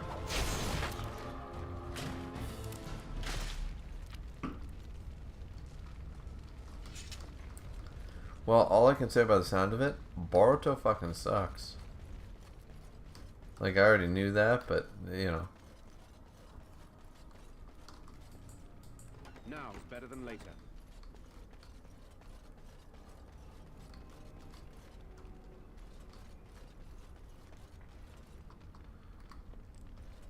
Okay, so we have all our little mouse holes. Is the mouse what we need to get around the Burning Tower? Alright. Now is better than later. Can I get you a ladder so you can get off my back? There we go. Stunned as nurse. And boom! Bam!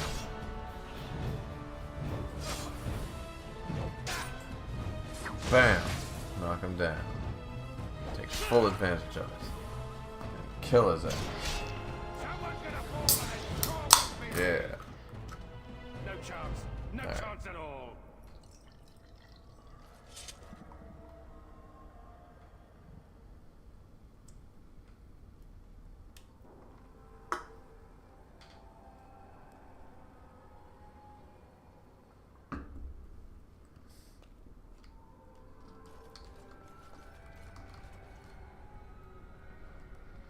Okay, that door leads somewhere.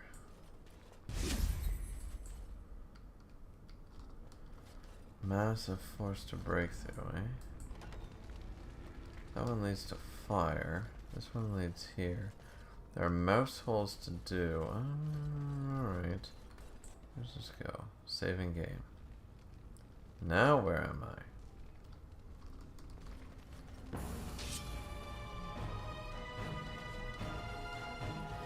Oh, okay. Now is better than later. I'll get on it.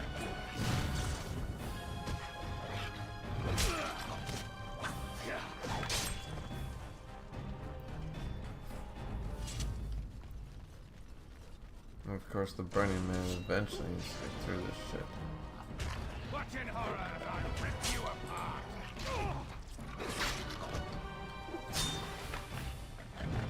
That'll teach you.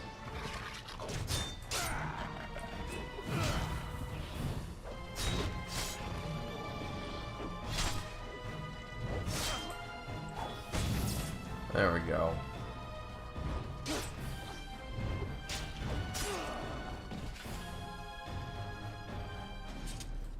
All right.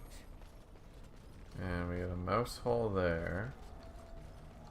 And there's no way to cross through for there. So let's go this way.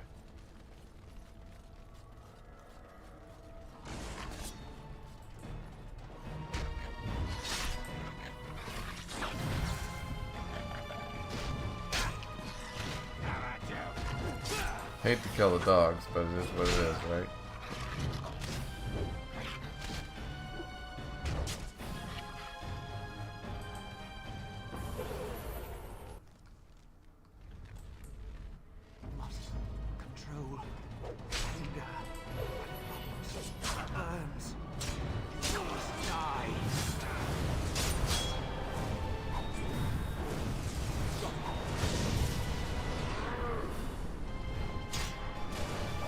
for Lyrium in here?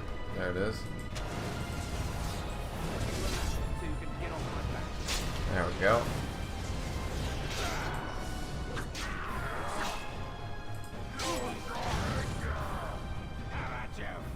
Boom. You got a free shot at me as a mouse, so... Why am I missing on my strike? The anger. Fading. I am free. Take Ragos' power. Use it and burn him. Burn them all. He guards Sloth. He bars the way. You must destroy the door. Other dreamers. Other powers. Only way. Jesus. Now I have the power of the Burning Man. Burning power is immune to fire and can pass through fire unharmed. However, the form is physically weak and vulnerable to cold damage as the fastest of the forms. Alright, cool. Once again, we don't really find anything in here, so, you know. Good to know. So, let's see. Oh, see? Locked door. Massive amount to go through. Okay.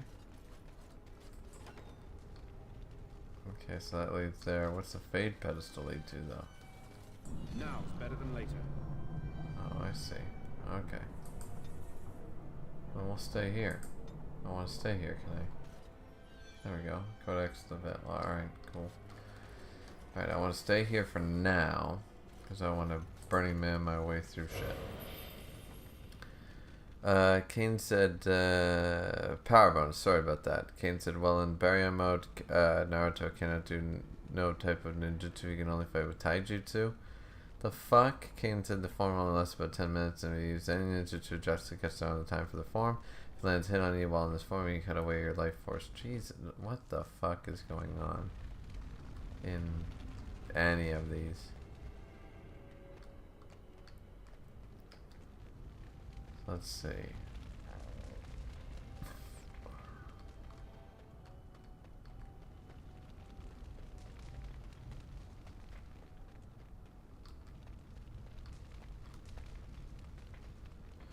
Oh, there's a spirit door.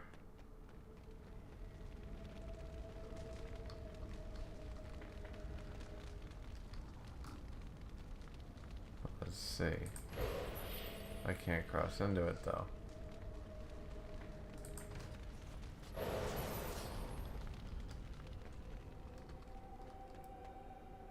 Alrighty, so let's go back out through the way we came, which is this door, which means we can now go through the fire. Not worry about it. But there's other mouse holes around here, so I have to wait and see what that's all about.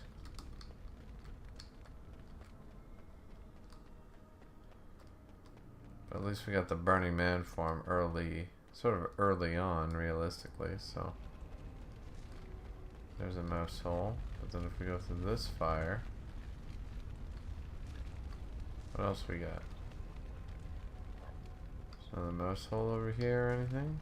No, just... Okay, so there's no reason for the fire to cut this off.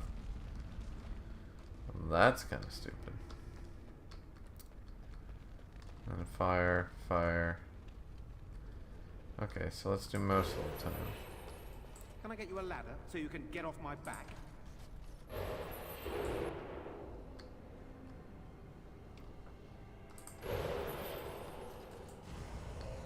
Okay, I got a permanent increase to cunning. Woohoo! Okay, found the first one.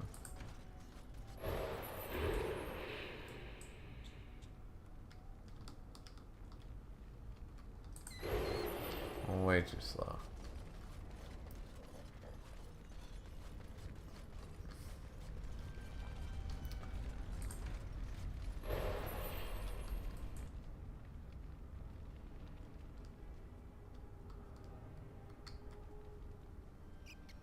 Okay, where are you going? Stop. Stop. Whatever you're doing, stop moving. Okay, wait a minute. So that mouse hole simply goes to this mouse hole. Okay. Well, I guess that's cool. Is what it is. Whatever. Now there's one last one though. Isn't there? Isn't there another mouse hole? Oh, there's not. Oh, well, that's disappointing. Now's better than later. That's the massive door. So the other one's a massive door. And we went through the mouse holes up there, so that's what? Man, that's kinda lame. So I need the massive form next. At least I got Burning Man.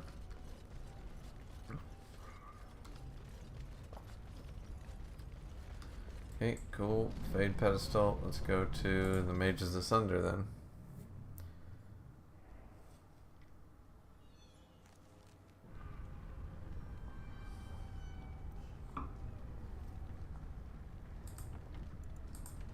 And hit a quick save game as well.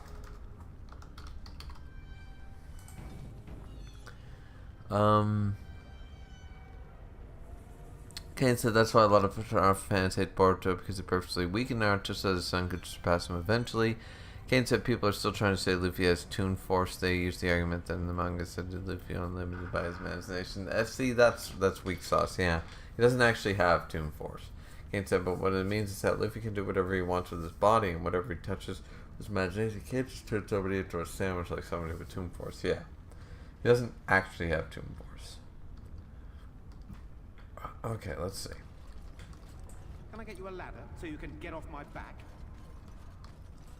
Got it. Okay, so here's the deal in this room. We have two mouse holes right there. So I see enemies ahead. oh Jesus.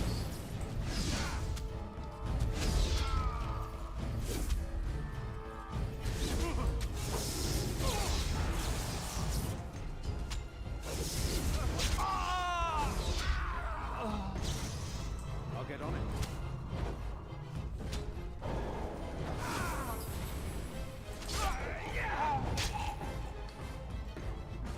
Well, that hurt like a lot.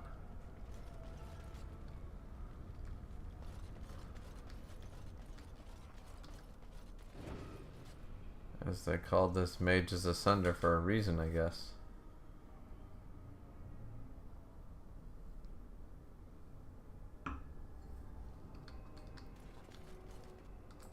Now, better than later. Let's see what you're made of.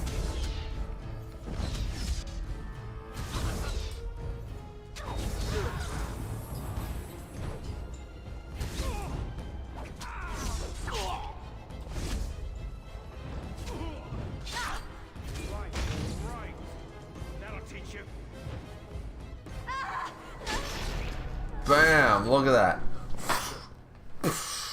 There we go. That's what I'm talking about. And we leveled up. Let's go. Let's go. Level up time. We got a little bit of strength. A little bit of constitution.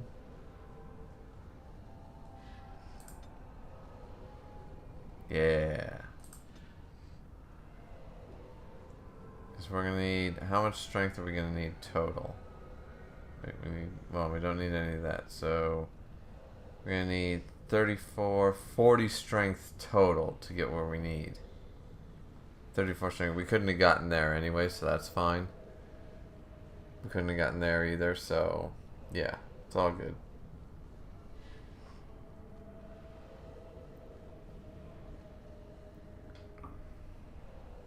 Now this passive doesn't really do anything for us, so that's annoying. But this passive, let's see, Templar. Oh, wait, which one? Grants bonuses to damages, physical, as well as a bonus to critical. I like that. Drains its mana. Okay, I like the Templar passive first and foremost. So I'm gonna take that one first. Because that's a sick one that we're using right now against mages. And in the future, this is going to be good for us. Burning Man form. Nope. Oh, mouse form. Nope. Still not. Nothing. Jesus.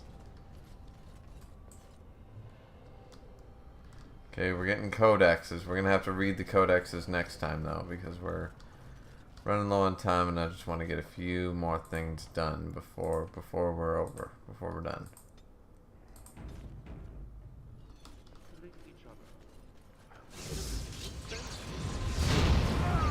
Jesus.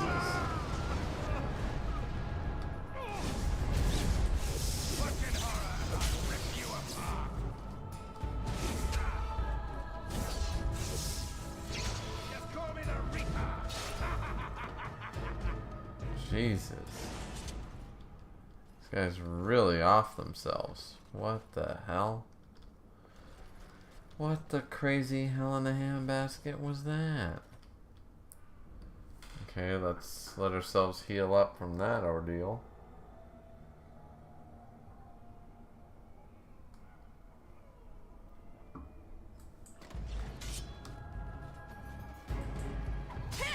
Now is better than later. That's right. Come on.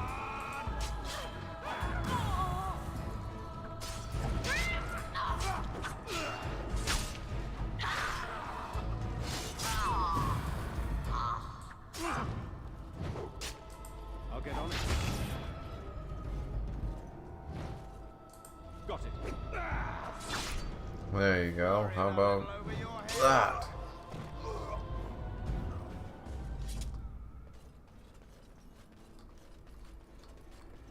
Some type of larder? Oh shit.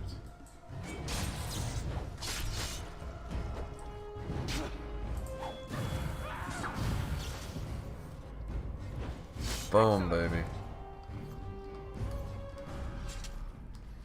I don't think I see any mouse holes in this particular area, so it's just the ones at the beginning that we concern ourselves with.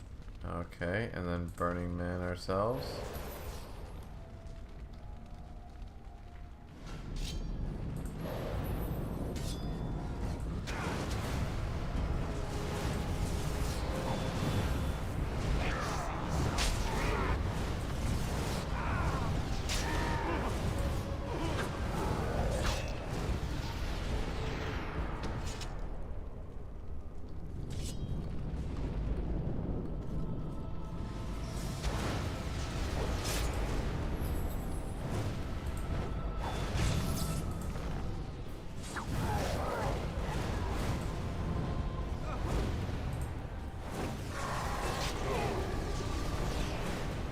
Lyrium in here.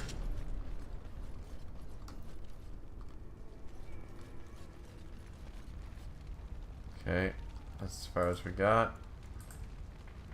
Save again, because I really don't want to have to redo that shit.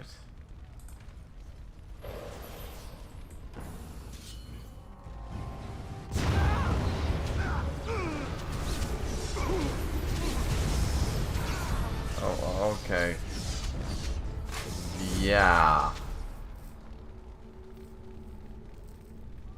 Okay, so that's a thing.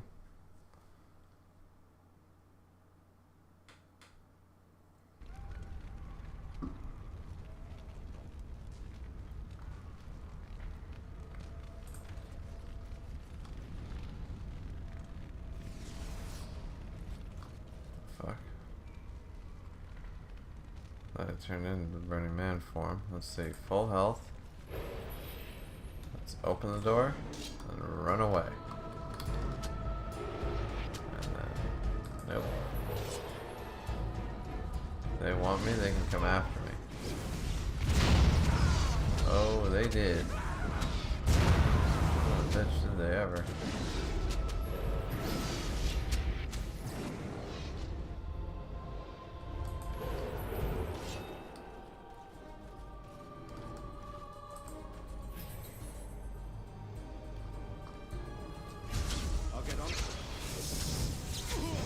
Yeah, well, how the fuck am I supposed to beat these guys? They're no... What the fucking hell is this shit?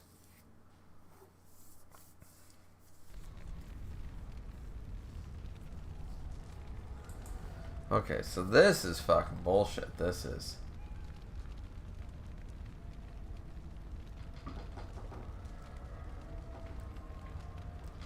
Let's see. Kane said, "But what?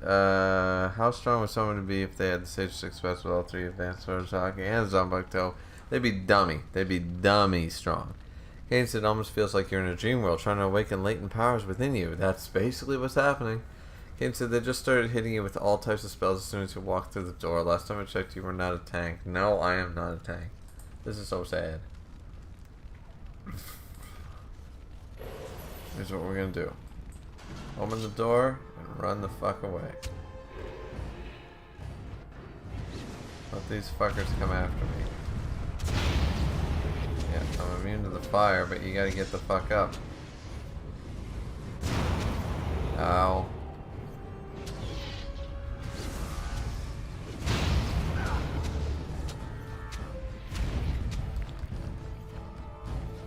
How are they still hitting me? I'm this far away.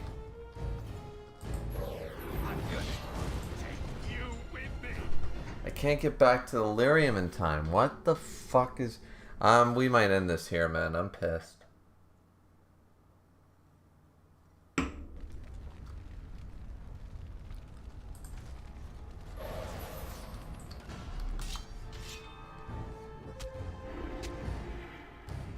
Once I get past here, out of that mode, straight to the Lyrium.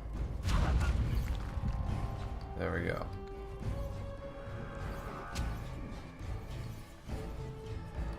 Okay, now.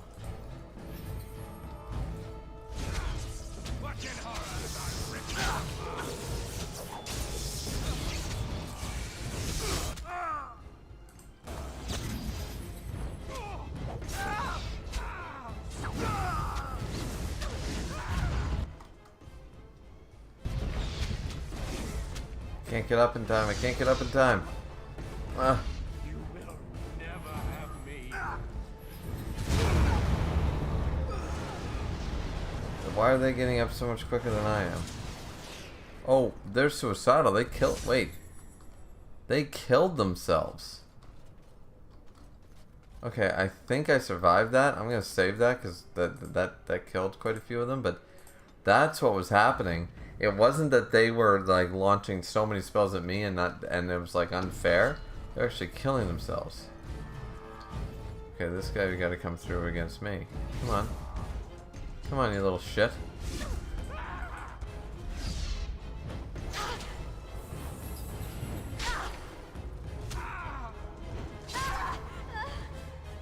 Yeah, that's what I thought.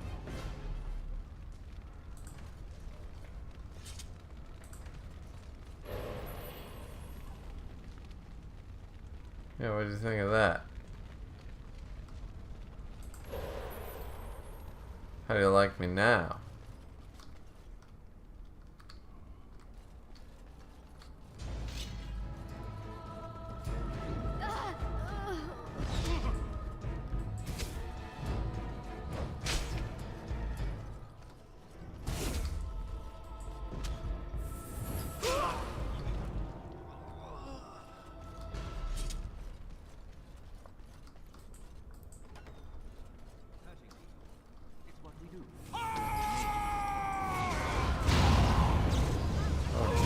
Jesus, oh dear Jesus. Okay, wait, what the? Okay. Kenson, see, all you have to do is believe in the power that's dormant inside you. No, fuck the fade, man. This is why we say fuck the fade. Next, alright, so we're done. We're done for the night.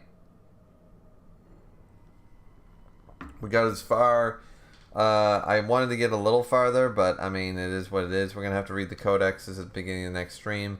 Yeah, fuck the goddamn fade. This is why. This is dummy. This is stupid. Yeah, like, I could go to the other realms. I'm probably doing this too soon. I'm probably supposed to go to the other realms, get, like, one of the other forms that's high resistant to magic or something at this point. But, and we might end up doing that, but anyways, it is what it is. Yeah, so like, comment, subscribe. Thank you, Caden, for showing up and always intriguing us with a bunch of questions and power scaling as always. Thanks, Justin, for showing up for a little bit. Like, comment, subscribe, guys, and we'll see you guys back here next time for more Dragon Age Origins. And thanks, guys, so much for watching. See you next time. Bye-bye. Later.